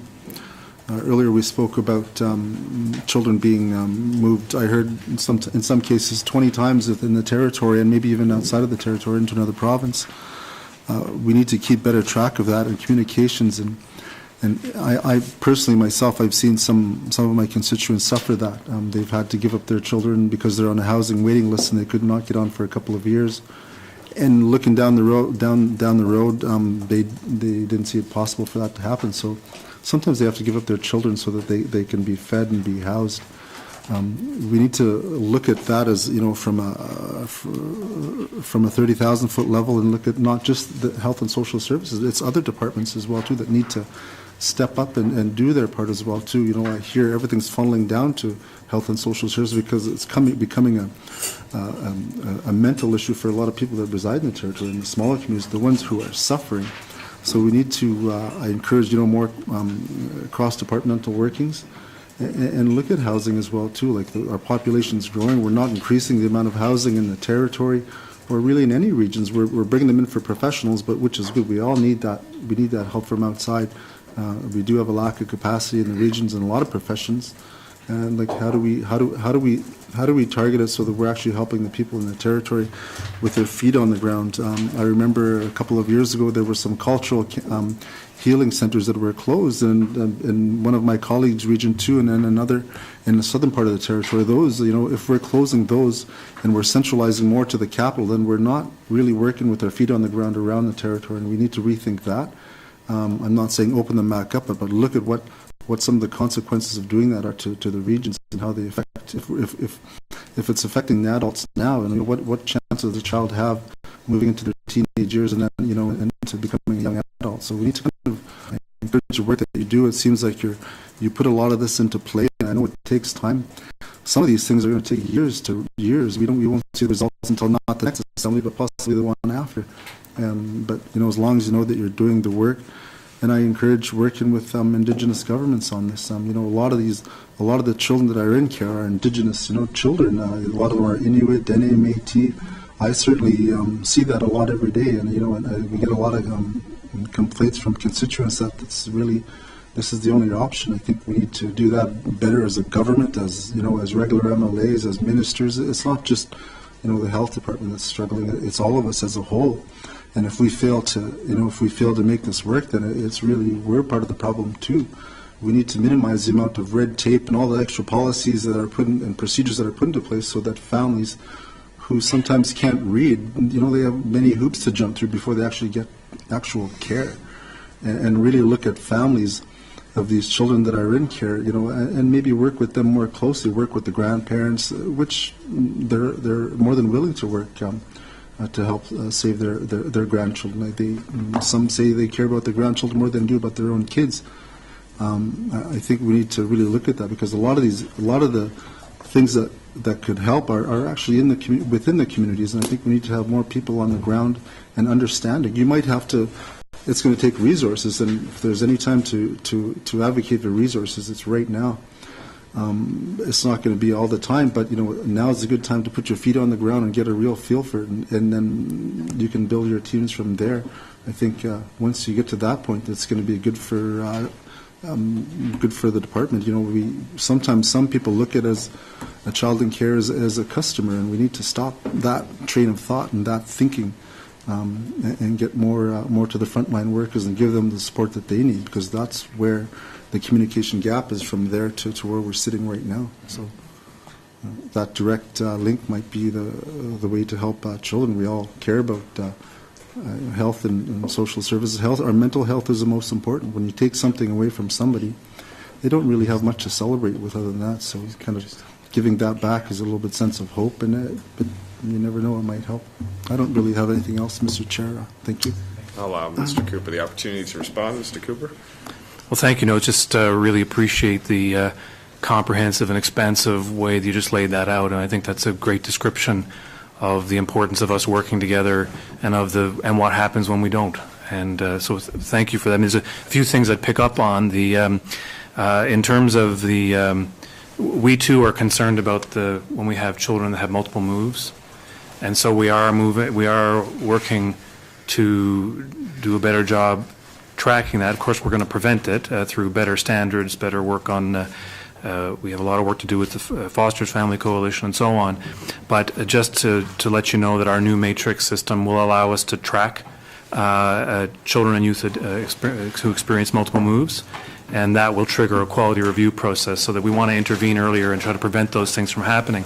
On the other comment you made in terms of people sometimes having to make a choice to lose their housing or whatever, or making difficult choices because they don't have access, because of poverty, I think is what I heard you talking about.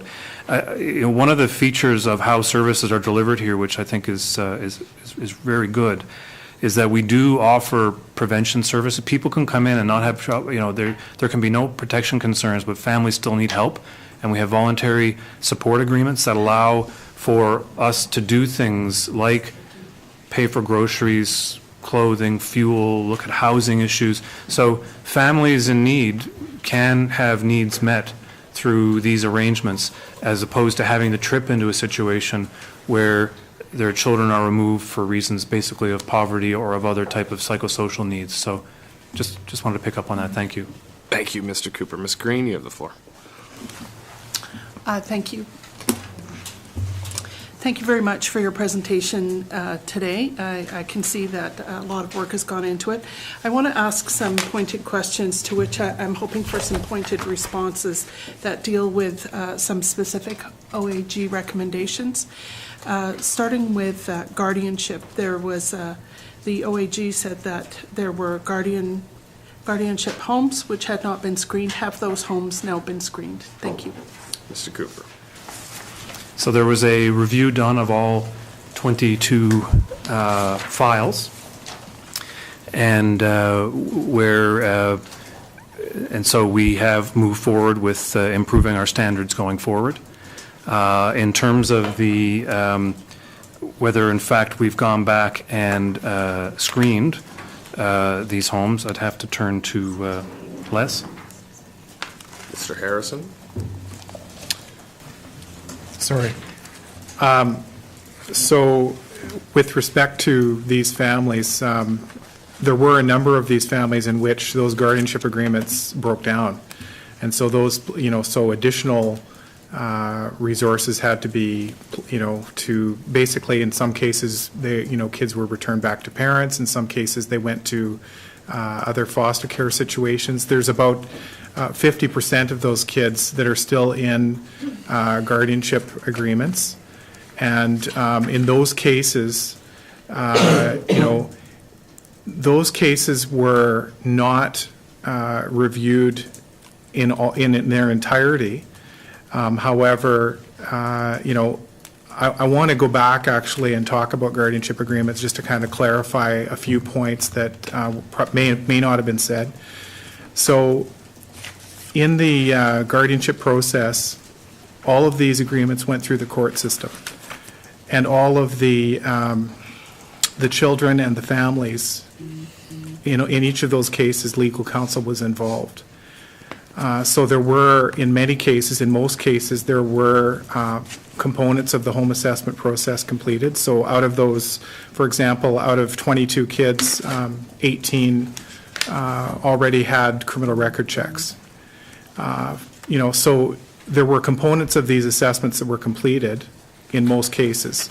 I can't speak to, in every case, were all components of the home assessment process completed. But I can say that that these cases are being monitored, they're being supported. In most cases, there are voluntary service agreements in place, so there's ongoing engagement with those guardians and with those families. Ms. Green. Thank you. I appreciate that answer, but I'm not satisfied with it. So you've got a number of homes here which the OAG flagged as not being in compliance with the Child and Family Services Act because they hadn't been screened. So my question is, when are those homes going to be screened to ensure that they are compliant with the Child and Family Services Act? Thank you. Mr. Harrison? No, you don't need to press the Sorry. microphone, Mr. Harrison. That's fine. So, what we will do is we will review those cases in which they have not been screened. I cannot say today, how many cases there are. But that is something that you're correct that we do need to look at. Mr. Cooper. If I could add, that looking at there are a number of factors that go into determining whether in fact there is risk to a child.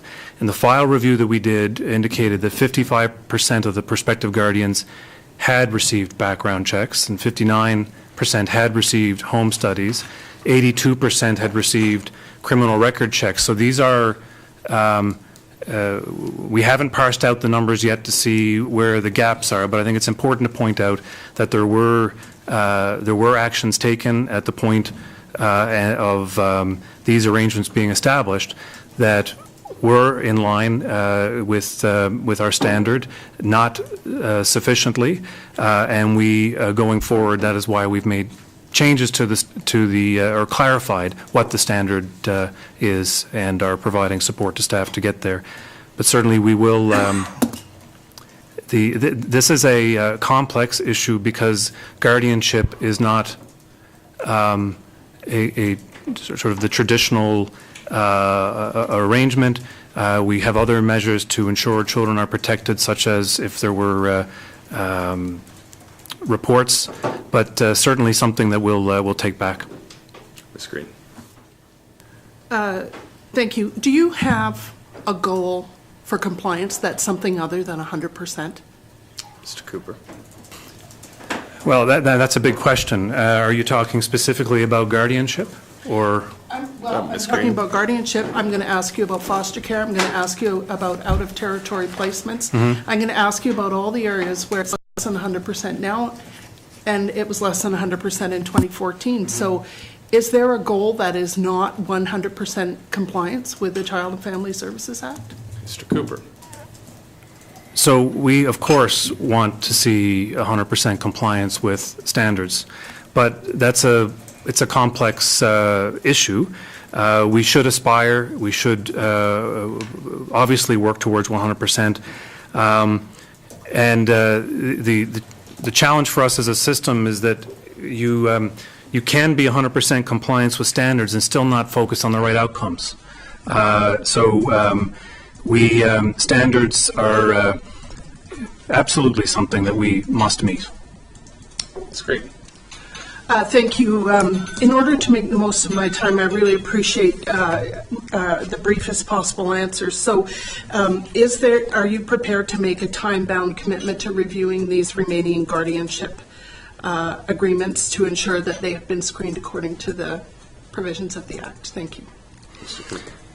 So this is something we're going to have to take back to the department to take a look at, because there may be legal issues with us intervening after an arrangement has already been set up to reconsider that arrangement. But certainly the question is, we respect the question, and we'll certainly take it back to assess it. Absolutely. Ms. Green.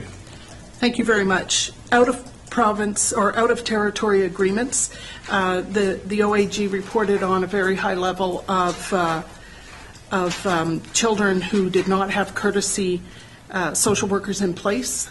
Can you tell me what percentage of out-of-territory children now have courtesy social worker agreements in place? Thank you. Mr. Cooper. I don't know the percentage, but I can tell you that of 37 individuals in out-of-territory placements, 36 have courtesy workers assigned, and the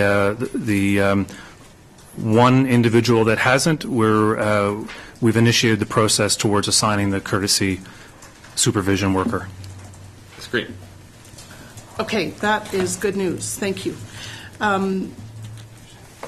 Some of these issues were flagged in 2014, and they're coming back again. Can you give us, while I recognize that you're new in the department, can you give us an idea of why things that were promised in 2014 and agreed to weren't done until it looks like there was a big push of work on in May?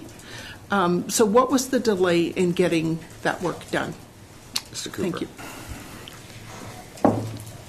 Well, so you're essentially asking me why did this happen?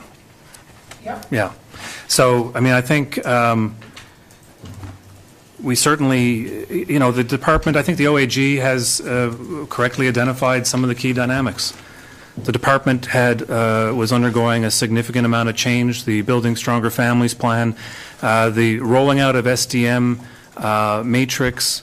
Significant change was being brought into the system, insufficient attention paid to the change management side of things.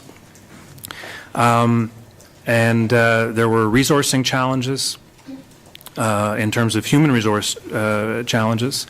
So there's been the cluster of dynamics that the OAG references we agree with. I think they've enumerated clearly, why some of the dynamics that have created where we are. Our response to that has been the model we've come forward with. So we recognize that if I want to raise the camera up a little bit away from plans and strategies, when I look at process and answer the question as to why we didn't get it done right, it's because we didn't pay enough attention to training and practice support. It's because we didn't engage widely enough. We didn't look at the question of, is the work manageable? There were challenges with management and leadership. We didn't have clear roles and responsibilities. We were in a place, there a lot of change. We hadn't yet arrived at a place where when I think about leveraging Matrix, which is a really good system, we hadn't arrived at a place where we could actually leverage the data there to drive quality. We now are. And so that's the real-time feedback and decision support. So change management didn't occur the way it should have. The plan that we've put in place addresses that, so that what we've been doing, which again I think are the right things, we're going to do better. And I am absolutely convinced that notwithstanding the fact our plan is not perfect, our plan will put us in a position where we will see the measurable improvements that we haven't yet. Our obsessive focus is going to be seeing everything we've been doing up here to translate to difference for our staff and, for most importantly, our children and families. So that's a why, and it's also a what we're doing about it. Okay, thank you. Ms. Green, your time's expired. But just noting the time, when we sit for 2 hours in these meetings, we usually give our audio technician a break. So we're 5 minutes away from 2 hours. So we'll take a break now for 10 minutes, and we'll come back. I've got 3 names on the list. And 4 names on the list. And we'll continue with a second round of questions after I think we're done our first round. And then once that's, you're on it. And once the second round is done, we will adjourn, and we'll let our witnesses go for the day, notwithstanding any additional questions we may have in writing and the further work we'll do on the report. All right, we are in recess.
We'll now go to Mr. O'Reilly. Thanks, Mr. Chair. I'd like to just follow up on one of the questions that Ms. Green asked, and that was about, I guess, a little bit different focus for me. As I understand it, the department, along with the HSSAs, have an internal audit mechanism or process in place. And although that might have provided some indications of need for improvement, the results just didn't show. So what is it that, in designing this plan moving forward, what are the lessons learned from that audit experience? And how do we make sure that the feedback loop is closed? Thanks, Mr. Chair. Mr. Cooper. Thank you. So our audit process evolved over the last several years. I would say the 16-17 audit was certainly built on lessons learned from a bit of a failed audit that occurred the year prior.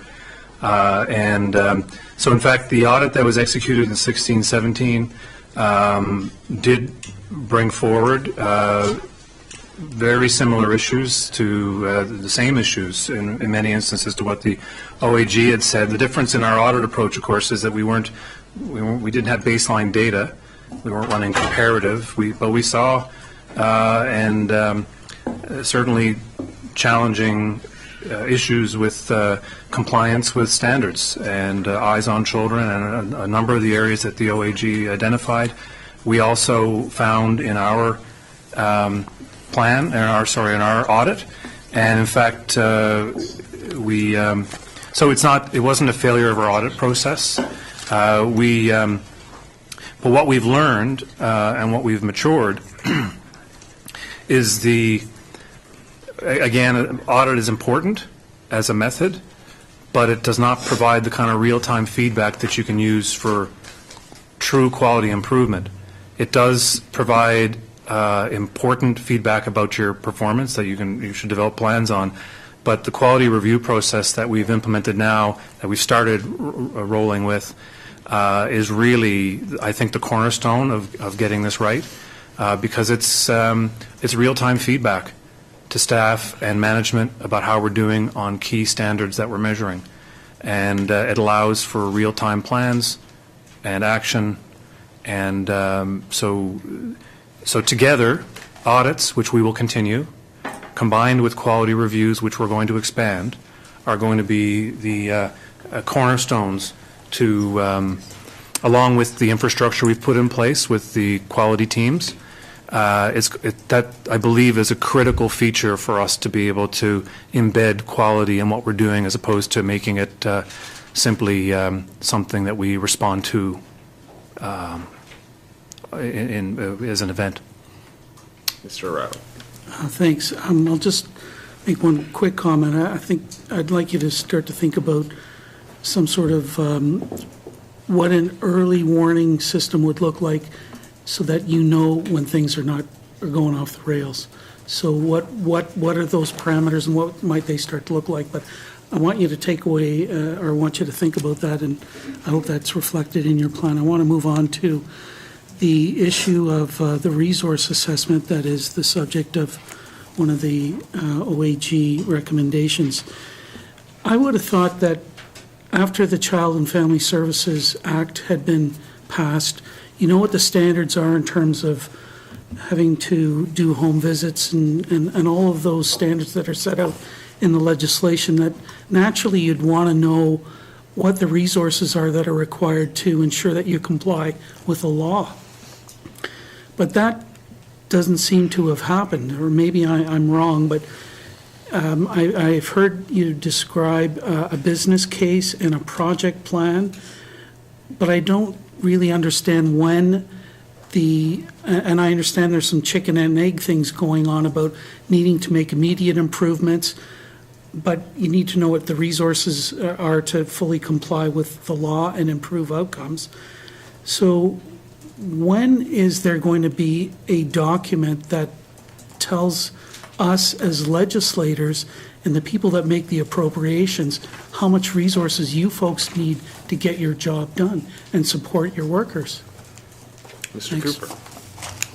So that assessment of resource needs in order to respond to caseload, moving towards equity, testing a caseload number that is in line with evidence, testing skill mix, et cetera, that will be presented as part of the budget.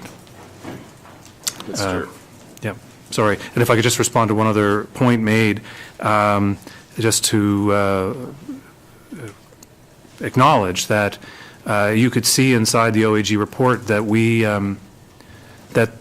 we did implement, and there were a lot of new standards that were implemented over the past several years. And it is true that whether in fact we could meet the standard was not part of the assessment. And further, whether the standard is actually evidence-based. And this is another feature, that there's no binder with the perfect description of child and family services practice in our country. Standards are policy choices made by programs in response to a process that is usually a combination of looking at what other people are doing, talking to staff about what we should be doing.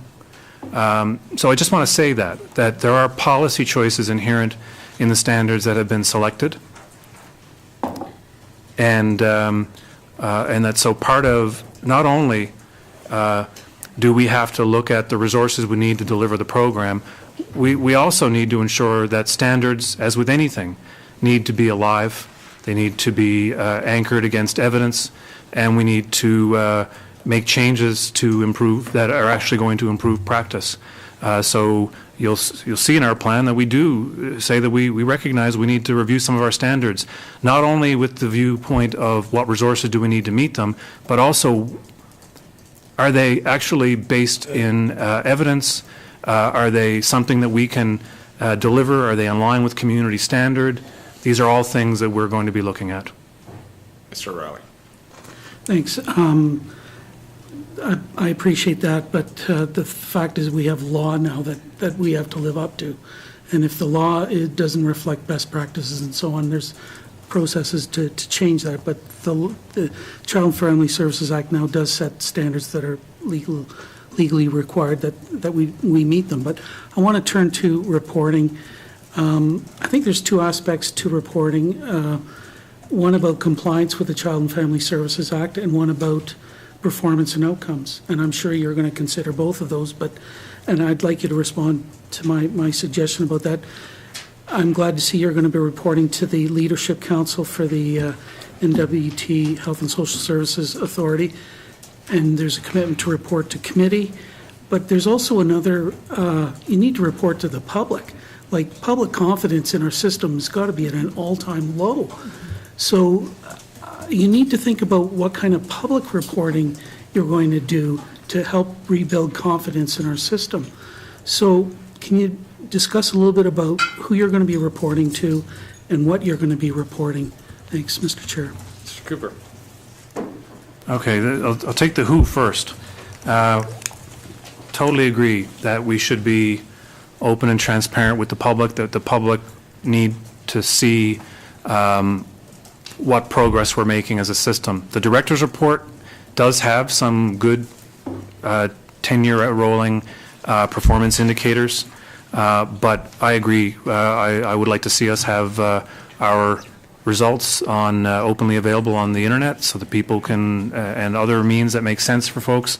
I totally agree that we need to, that we are a public service, and it's important that people know how that public service is doing. And so we are certainly looking at what kind of indicators we should have, and that's the what, the question of what indicators are we going to report on. We already have a cluster of indicators that are in our director's report. We have now quality reviews that are emerging that are very granular. They are about specific, not legal standards, but standards that are baked into policy about things like days to investigation, eyes on children, these sorts of things. And so there's a cluster of performance indicators there that we need to get right. And then at the higher level, we need to start looking at what difference we're making in the lives of the children and families we serve. How are our children doing? And this is something that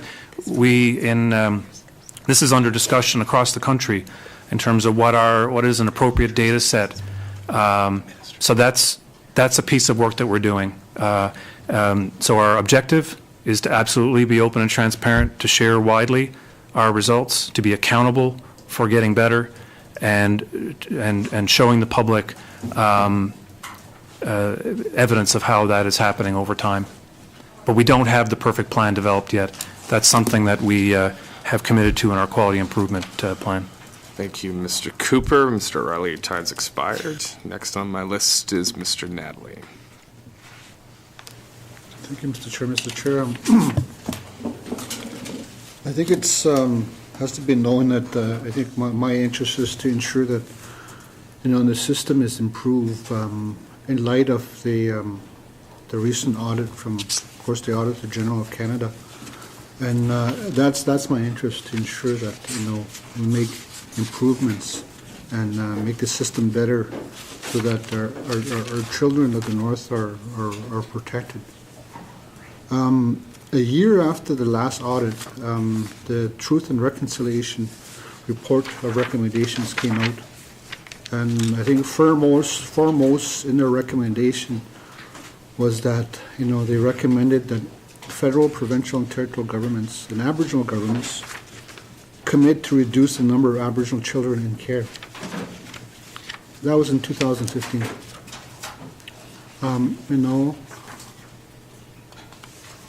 And my interest, of course, is, there's lots of focus on the government, the system that we have, intended to protect the children, but also at the same time, my interest is how we're helping families, especially Indigenous, First Nations families in the communities. And, and I understand how things unfold, and it's the ultimate intervention to take kids away from their family. It's the ultimate intervention, and that's hard. It takes a special kind of person to work in that area, and I don't doubt their compassion and their care for society and for children. And so,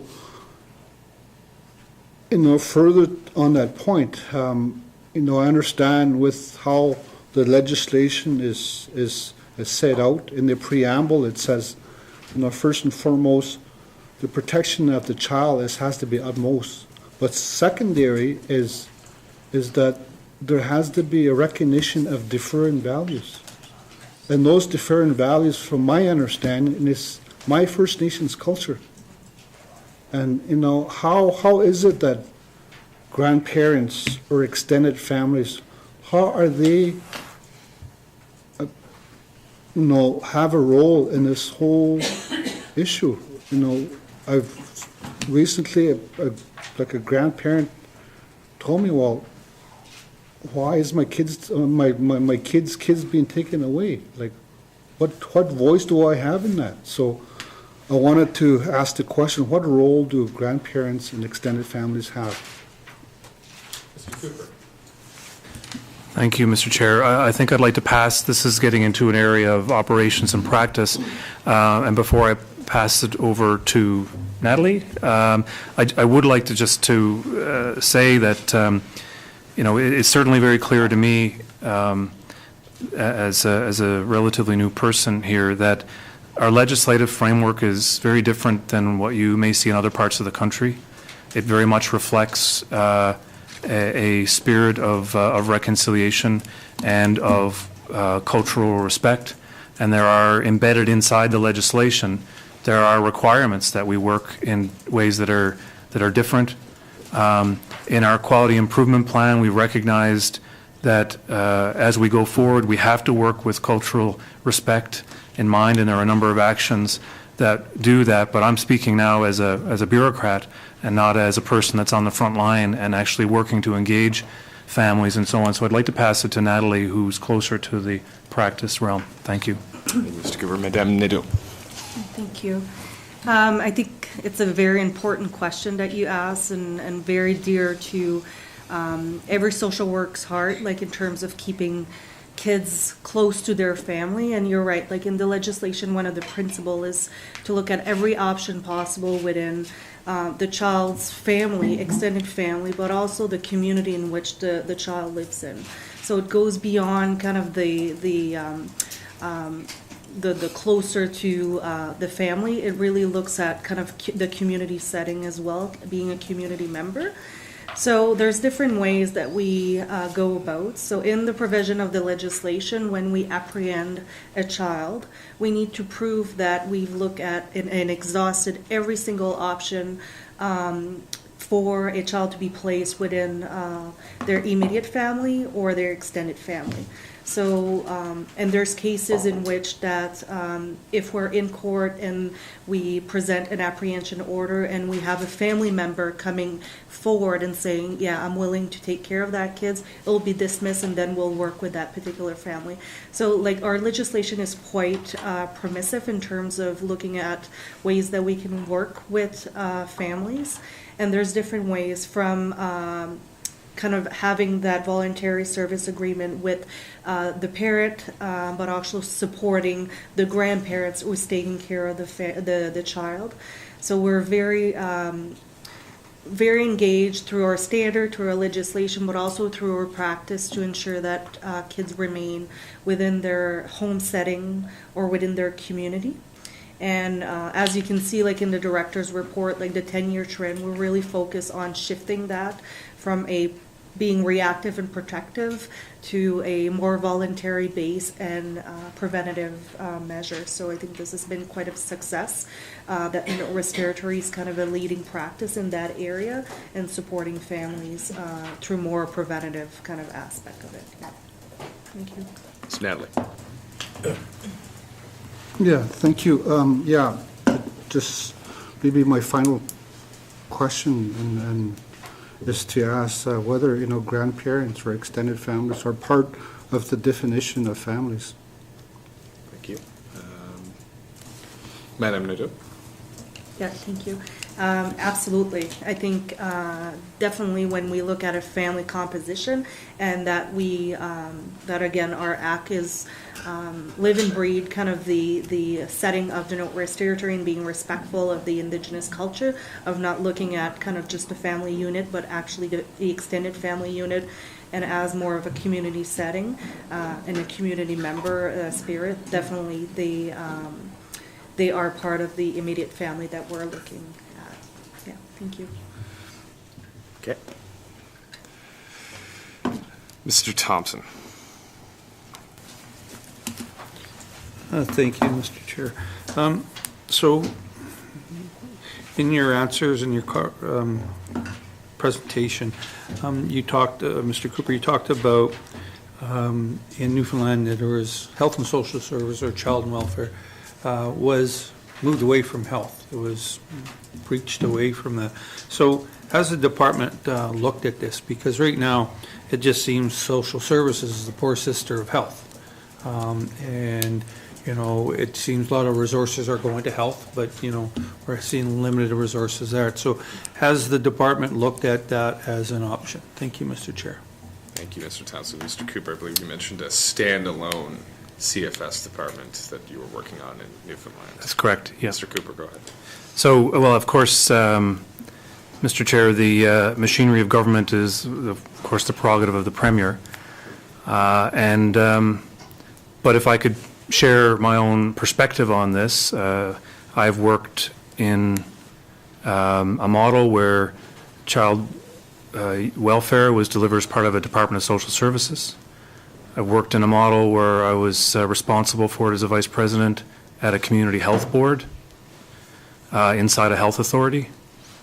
And I've worked in the context of deputy of a department that was created, then merged with other functions to stand as a standalone. And I can say that in my experience, structure doesn't solve performance problems. Effective management does. And each structure option has pros and cons. That must be weighed against what you're trying to achieve. So it begins with knowing what's the problem you're trying to solve.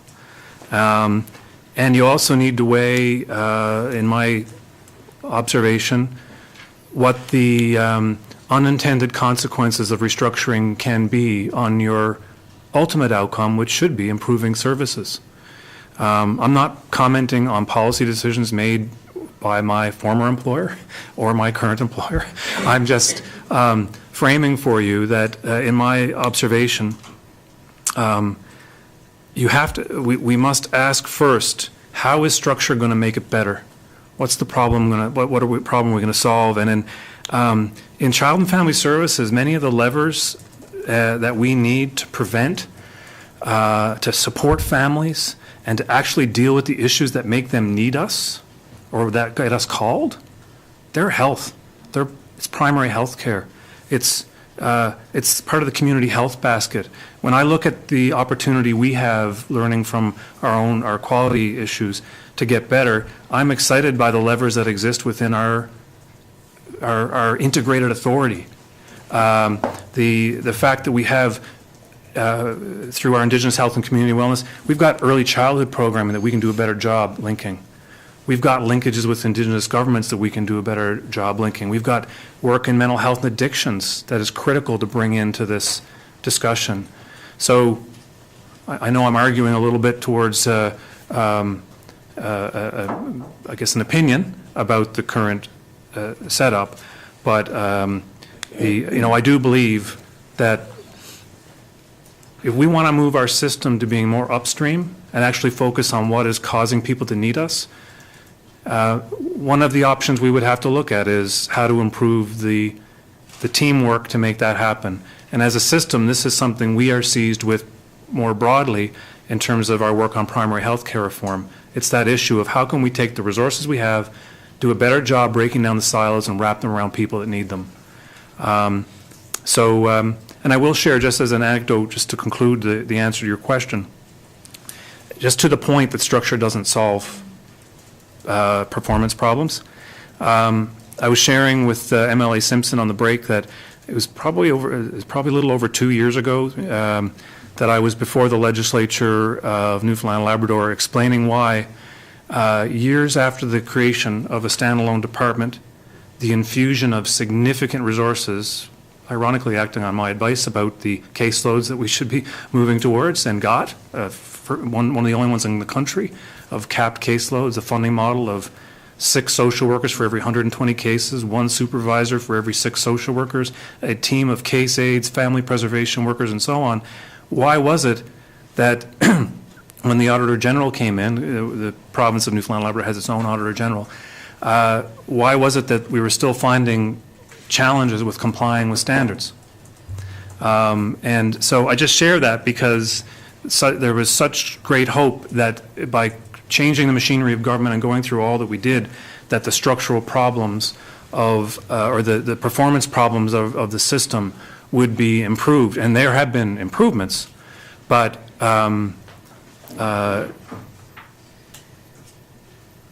they aren't the improvements that it was effective management that was required to actually bring about at the grassroots level the changes needed to see true system performance. So apologize for the long-winded answer, but this is something, while we haven't done a fulsome analysis, we certainly have thought about. Thank you, Mr. Cooper. And just on your response, we appreciate the fulsome responses, but members do have limited time, so if all the witnesses can keep that in mind and be as brief as possible while still providing a full range of information. Thank you, Mr. Cooper. Mr. Thompson. Thank you. Thank you, Mr. Chair and Mr. Cooper. I do thank the answer because it actually helps me understand a little bit better. So when we looked at the Auditor General's, findings and that, and we made all these changes since 2014, and we now still, though we have this one system called NWT HSS, and then there's the department. And we've seen this decline actually, we see the system's got worse. So how can you say that these two systems right now, because you just argued to me that it's important to have health and social services together, but now we still have these two entities. So how is the two systems going to be actually make a better improvement on our system? Because right now we've seen, as it been implemented, it's got worse. So, Mr. Chair, thank you. Mr. Cooper. I'll try to be brief. I don't believe the AG concluded that our whole system has gotten worse.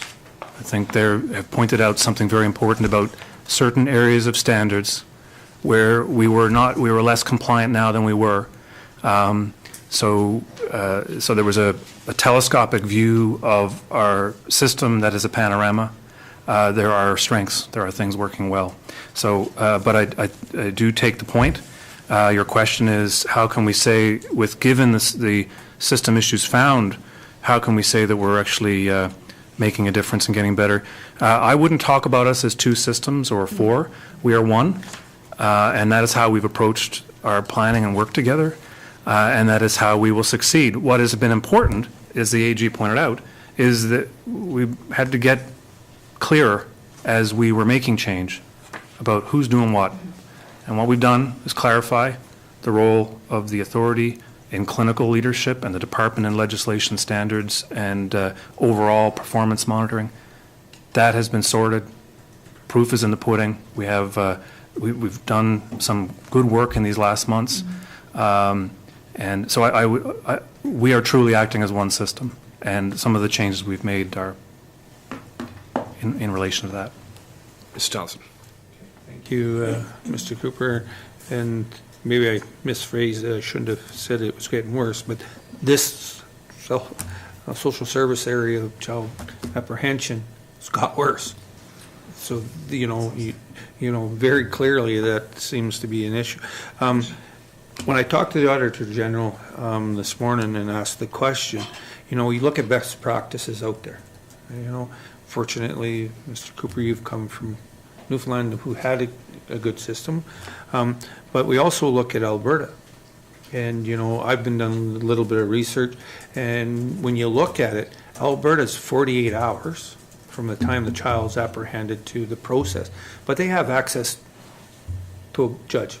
Make a phone call, done. You know, right now, and to me, I find Alberta is child-based. Ours seems to be court-based because we get 72 hours, and then there's all this paperwork. And all I know is I've walked into a social work office when I used to be a rec person, and I just walked right out because, you know, the binder's full of stuff that they have to do. And so have we looked at, you know, similar stuff that's, you know, across Canada to help make it better for us, for our workers, for our families? Have we been able to do that? Thank you, Mr. Chair. Mr. Cooper. Thank you. So certainly we're always in touch with our colleagues to look at what's happening in terms of practice. I don't think there's any jurisdiction that doesn't have that social work practice isn't a lot of court work. And our hope, the way that our system is designed here, is that we don't get there. There are far more tools in the toolkit here in terms of different approaches to supporting families and protecting children that occur outside of the court process than what I personally am familiar with. And I think that's very good. It's very creative, and it gets to the point that MLA Natalie raised about finding a way to be more culturally respectful.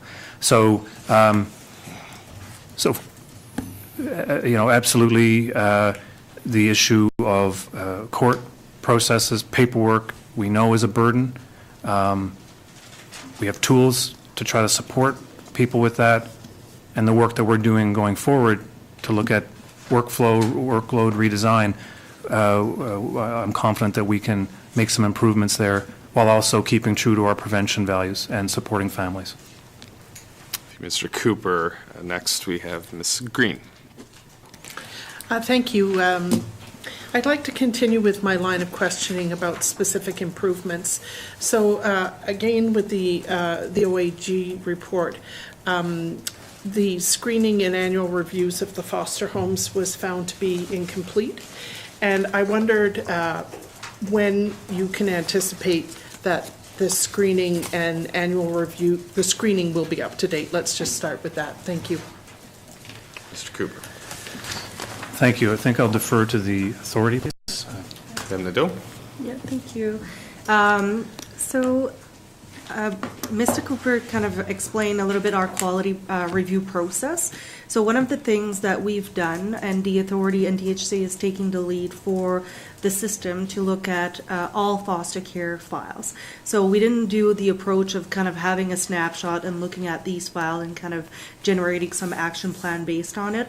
We look at it from region to region, from authority to authority, to be able to say, okay, so these are the checklists that the standard that we're abiding by. So we finish our internal review of all foster files, and we have set keys indicators. So Les Harrison, as the statutory director, as put out a directive through all the authority and all the person that's authorized and delegated under the legislation and have specific tasks under that. So he stated some key indicator based on foster care. So what we did is look at those key indicators, and we're going to start reporting formally on that at the end of this month. So each of the region that we finish auditing has received some clear indication of where their caseload are and the action plan and a time limited that they need to update their file. But also we've changed our structure, so our foster care workers, so now we have foster care like with specialized caseload that are responsible to look after the foster care, because child and family services is a big spectrum, so we want dedicated attention to foster care.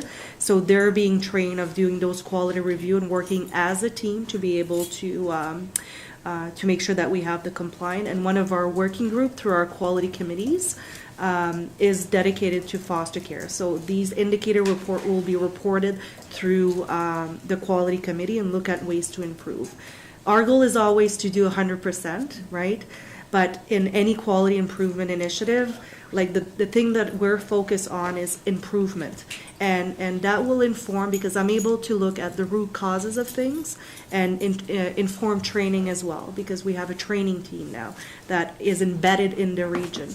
So not only they get information very readily around how they're doing, but also they get training on how they should do things better, or how we can inform our standards where to alleviate some of the pressure of documentation or extra things. So we're able to mitigate a lot of the bureaucratic issue at the frontline level and at my level in terms of the authority to be able to push things forward. But we do have an action plan based on it, and we will we will be monitoring quarterly the foster care review. Mrs. Green. Thank you. I appreciate the detail that you've given me, but I was actually looking for a more specific answer. So on page 21 of the OAG report, the 2014 findings said 69% of foster homes weren't screened or did not have the required screening, and then in 2018 it's 66%. So to that issue specifically of screening the foster homes, when do you anticipate being able to catch up on the screening that needs to be done? Thank you. So, thank you. So as I mentioned, the first thing is that I needed to know system-wide where we are, because one of the things is they only reviewed 37 files of all of our foster care files. So I really wanted to have a baseline on where we are, and then have established key indicator to make sure that we have a target, right? Our target is 100%, but what we are doing system-wide to be able to do some clear action. So one of the things that we will be reporting on at the end of this month is how we're doing system-wide. Then it's going to be reported through, again, our quality committees, but also our DM and CEO committee and all the assistant director. And then I do monthly meetings with all the staff, the supervisor, manager, and the assistant director to report how they're doing. And we do regional-based action plan to figure out ways that we can improve quickly these particular issue and sustain it. Because I'm looking at sustainability. Yep. So not only that, yes, I'm 100% in February, but I'm also 100% in a year from now. So I really want to focus on kind of building capacity and sustaining that number as well. That's great. Thank you. Well, I look forward to hearing the results of that, and I guess maybe at the end of March at some reasonable time. Another question I have about foster care is whether the training for foster parents is going to become mandatory rather than voluntary the way it is now. Thank you. Mr. Cooper. Thank you, Mr. Chair. So we have not made any policy decision yet about those kinds of changes, but it's certainly something that we're going to be looking at as part of our overall work with the Foster Family Coalition and staff to look at how we can improve the program. Ms. Green? Thank you. I encourage you to consider making it mandatory. I think that it's such an important role that people need all the skills that they can get. And further to that, of course, children in foster homes need temporary and permanency planning. And so I'm wondering if you can tell me when changes to temporary and permanency planning will be made. How soon is that going to address that particular it's paragraph 50 of the OAG report. No, sorry, that's guardianship. It is paragraph 49 of the OAG report. Allow everyone to get to that page. Yeah. So this is part of I know that you've talked about quality reviews for children and youth, and to ensure that the standards that are set for contact between child protection workers and children are improved. So what difference will it make, I guess, in the short term is what I'm wondering. If you've got children who are requiring permanency planning today, how long will it be until services to them improve? Thank you. Thank you. So yes, again, the question of how long, it's hard to answer with a precise date. We have a quality review process, which I won't get into again, but there's also going to have to be some work in terms of refining and clarifying our standards, doing training. So that it's not something where I can answer with the kind of 100% certainty. What I can say is we've taken the right first steps. There's more work to do. We've embedded what that work is in our quality review plan. When we'll have, I certainly hope we have positive trending to report the next time we talk about it. Ms. Green. Okay, well, I hope so too, because as you know, this is somebody's life that we're talking about, and permanency planning is very important for those who are in the permanent custody, and temporary planning as well. So now, on the issue of quality review, I think that one of the problems that arose last time is that there were so many changes that social workers ended up spending time being trained and learning to cope with new changes. That what I'm concerned about is that the quality improvement will not be at the expense of time spent with clients. So are you able to give me that assurance? Thank you. Mr. Cooper. I can give you assurance that we have thought through the impact of changes that we're making, and that we have embedded what are the appropriate approaches to change management in the approach that that I presented here today, and we are meeting many of the characteristics of good change management. We have worked with staff. We have more work to do to realistically assess. Just like working with a social worker to manage their caseload, which is a dynamic thing, we're going to have to do that as we move forward. So capacity to deliver, I can promise you this, that capacity to deliver is an ongoing part of our discussions from here on in. We are no longer going to assume that just because we say it, it'll be. And that's why we are taking pains to engage staff at all levels of the work we're doing. We're going to be, and obviously sharing our quality improvement plan. We are socializing our issues with staff, getting their feedback, and there may be times we have to course correct because we may hit a moment where, given people leaving, given challenges, that we have to adjust some of our timelines to be able to respect the need for people to stay on task to serve clients. So I won't say we won't have to do that, but I will say that we're working to create an environment that is very much focused in the values that you just spoke, which is client service. And our assumption is the best way to do that is to have staff as part of that process. So I know that's a bit of a loose answer to the question, but that's the fact. I just have one more question. We'll have to come back to you. Okay. Mr. O'Reilly. Thanks, Mr. Chair. I have two questions.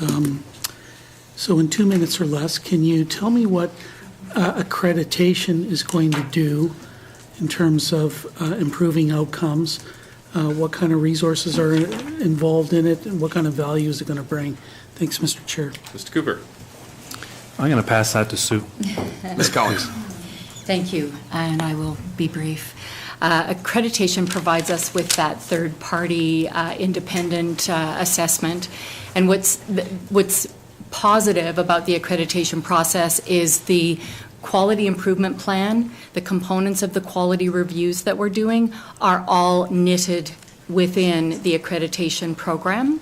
I take your point about how do we not overburden or manage administratively the accreditation process, because it is and can be quite onerous. We've put together and are taking a very team-based approach to accreditation. So in the past, 5 of our 8 authorities prior to the establishment of the NTHC, and therefore 3 authorities, were accredited, and it meant a lot of work for that particular authority, for that particular team. And so now that we have the 3 authorities that are going through the accreditation process as a system, we have the ability to support one another. And so the administrative burden, the policy procedure burden is spread across all 3 authorities, the Cleachon, the Hay River Authority, and ourselves. And so we've resourced it that way, and the alignment with the quality improvement plan components and the quality reviews will also be a result of going through the accreditation process. Mr. O'Reilly. Thanks, Mr. Chair. I don't want it now, but if there was some, I understand like the Stanton going through an accreditation process. It's hard for me to envision how a child and family services unit or function would go through accreditation. So if you folks can provide us with some information after this, it would help me understand what role accreditation might play in this. I want to move on, though, to one other issue that I've been thinking about and has been brought to my attention. And it's outside of the scope of what the OAG has found, but I think we're here to talk about how to improve our system. We're one of 2 jurisdictions that doesn't have a child advocate in Canada. Have you folks thought about what role a child advocate could or should play in improvement of our child and family services? Thanks, Mr. Chair. Mr. Cooper. No, we haven't. Mr. O'Reilly. Okay, well, that's something we're going to have to think about, Mr. Chair. Thank you. Nothing further? No. Ms. Green, I'll give you the balance of Mr. O'Reilly's time. Okay, then. Whoa, you are going to owe me. Don't waste it. So, right now, there's this very intense focus on child and family services that we're all going through. And of course, other issues will become priorities as we move along in time. And so I have 2 related questions to that. One is, how do you maintain the intensity of the focus on change that you're presenting today? Cooper. Thank you. So the CEO DM Forum has this as a standing item on its agenda. We meet every month. We've established quality committee that's going to embed in the organization through itself and its working groups intensity, and there will be regular reporting to our table through through our organizations about progress. So it's discipline and the structures and resources we put in place to support it. That's great. Okay, I trust you to take that on. The related thing is, when is it reasonable for us to invite you back to report on progress in your change plan? Thank you. Mr. Cooper. Thank you, and I really appreciate that question. We would like to come back with with some data to show you in terms of progress on our quality reviews. At this moment, we haven't, from a statistical perspective, I don't have the final advice about what the right sampling frame is, given the sample size, to be able to say, this is something you can go and talk about and it has validity behind it. So I would like to, I appreciate the question, I'd like us to be able to have a chance to consider it.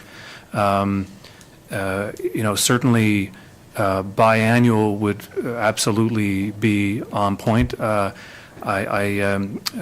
Thinking about this issue,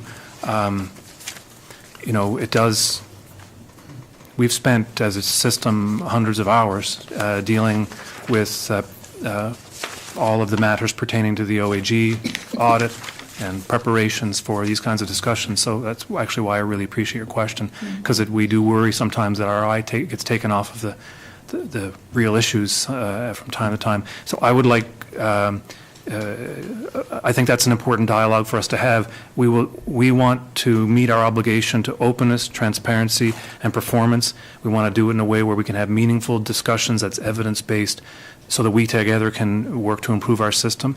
And I don't know the interval yet because of the data issue. That's great. Thank you. I appreciate that response. As representatives of the people of the NWT, and knowing the amount of interest that people have in this issue, and how alarmed they were by the OAG report, I think we need to hear from you not later than the May-June sitting. That would give you 6 months. And I appreciate that you may not have all the data that you need, but I think that we all need to demonstrate in a meaningful way that the intensity that we have brought to this issue today is not forgotten 6 months down the road, and that some of the well, not some, but all of the recommendations are moving forward to the extent that it's possible to move them forward. So thank you very much for your responses today. Yeah, did you want to comment on that, Mr. Cooper? No, thank you. Yeah, and I note in your commitments, you've got a number of them that are due by the 31st of March, 2019, including key standards to provide improved direction to the system, key standards to include enhanced permanency planning tools, new train the trainer model. So all of that is scheduled to be completed. So I think around that time of March next year is probably a good follow-up, or March or May. Oh, yes, sorry, not in March. Well, we can find time. If it's not the sitting, I mean, I think one of the important roles we serve as a committee that does reviews these audits is the importance of follow-up. And this is something that we're increasingly becoming aware of, so we can avoid these problems. Before we wrap up, I just had a few things I wanted to just get confirmation of before we end the hearing. So after the 2014 audit, 2 years later, in October of 2016, the 2015-16 annual report of the Director of Child and Family Services was tabled in the House. And in this report from the Director, I'll just read this quote. Quote, finally, there's a major limitation in both the Auditor General's findings and the current department's audit findings, one that calls into question any conclusions drawn from the findings. So I don't want to deal with that report so much as to say that we have heard in the context of this report, from the minister no less, that, not all of the contents of the report paint a complete picture of the issues raised by the report itself. So I wanted to get your assurance today that the department accepts all of the findings, accepts all of the recommendations, and does not question the Auditor General's methodology, just so we can have it clearly on the record that we're both working from the same set of expectations. Mr. Yeah. Cooper. I think the record is clear from the response that we provided to the OAG. We've accepted the findings and the recommendations. I think we could have we did have debate over methodology, I confess. That was some of the feedback we gave. In the end, we accepted and respected the methodology. I mean, certainly, whenever you see a small sample of a tight group of indicators, and from that you extrapolate big comments. We struggled, when we first got the draft, we struggled with the nature of some of the conclusions because they were so expansive in their meaning and their power. When considering statistics, it did raise questions for us. We had a very good and open dialogue with the OAG about those issues, and in the end, we respect where things lie. It wouldn't be up to me to challenge the methodology of the Auditor General of Canada. But I can say that in our own audit approach, we use a bigger sample size, and we just have a different, the way you might review a report like this in the context of a graduate course on statistics is different than, so we absolutely respect, really appreciated the process we went through, and have fully taken on board everything. Thank you, Mr. Cooper, for that clarification. Now, my understanding I think the matrix system is crucial to how we move forward, to have that access to data, to properly understand the experience between, the people who are managing, who are responsible for the policy, and the people who are actually living in the environment created by the policy. Yet it seems, my understanding is the matrix implementation was not kind of committed to until fiscal year 17-18. Although this was a system that emerged from building stronger families. Further to kind of the timeliness of building stronger families, my understanding is much of the internal information that's being used by the department is actually a year behind schedule. I think the most recent information is from 2016. So why are those issues still occurring, right? After we had building stronger families to kind of move us forward, it still seems like there's been a number of holdups getting that plan underway, notwithstanding kind of the issues you've already acknowledged around the gaps raised in this new audit finding. But just on those implementation pieces, can you speak to why some of those bigger pieces were delayed, and why the data seems to be behind as well, Mr. Cooper? Thank you. So, to be honest, I am not familiar with the fact that the system was delayed. The design of these systems, before implementation, the work to actually design a system that's going to work, there's a tremendous amount of planning, as you know, that goes into designing a system before you actually load it onto your computer and start using it. And to me, it seems like the timeline that the department used is not unusual when it comes to big information management projects, and we were using the same company in Newfoundland and Labrador, and it was a very similar trajectory. In terms of why the data is, there's a lag time in our data, that was anticipated as part of the implementation. Until Matrix went through full implementation, we'd be in a position to have a year full of data to be able to rerun our numbers. We just passed through that window in October. So these issues of data currency are being worked on. Yeah. So the expectation is moving forward, you'll have access, once the new system's fully in place, you'll have access to current year data. That will inform your assumptions around policy and feed into the rest of the system. That's absolutely what our plan is, yes. Okay, thank you very much. All right, committee, that's it for the second round of questions. So, Mr. Cooper, I'll allow you to close if you have any comments. Go ahead. Well, thank you, Mr. Chair, and thank you, everybody, for your time. And I always appreciate coming to standing committee, the quality of the questions and the amount of care, the amount of caring that is obvious.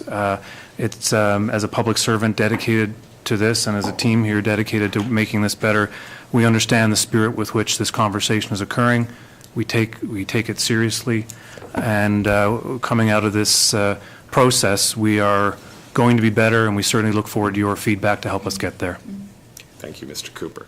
And just so the public's aware of our process as well, we will conclude reviewing the evidence we heard today shortly after this meeting in a private meeting, and then we will review the action plan that was given to us, and then finally we'll draft a complete report, and that will be brought into the House in the next legislative sitting in the spring, and that is in January, in the winter. So that is our process here. I do appreciate that there's been lots of public interest and many people who have requested to speak in this hearing. These types of hearings are very much focused on the Auditor General's report and the role they play as our independent statutory review officer. And there'll be time to discuss the broader policies around child and family services, and I'm sure other committees and other processes within our government will allow that to take place. So I think this is just the start of much of the work we have to do together. We'll play our role to review the Auditor General's report, but I think there's a much broader questions that have been raised today, raised by the public, and much broader interest in fixing what is largely seen as a system that's out of touch with the needs of our communities, the needs of and the traditions and culture of our people. And that's a much more complicated challenge than just addressing the findings in this report. So there's much more work to be done. I can say I look forward to working with everyone at this table to get that work done. So thank you very much, Mr. Cooper, and to all your witnesses. You are now excused. Thank you. Committee, we will take a brief recess and then re-adjourn for our wrap-up. Thank you.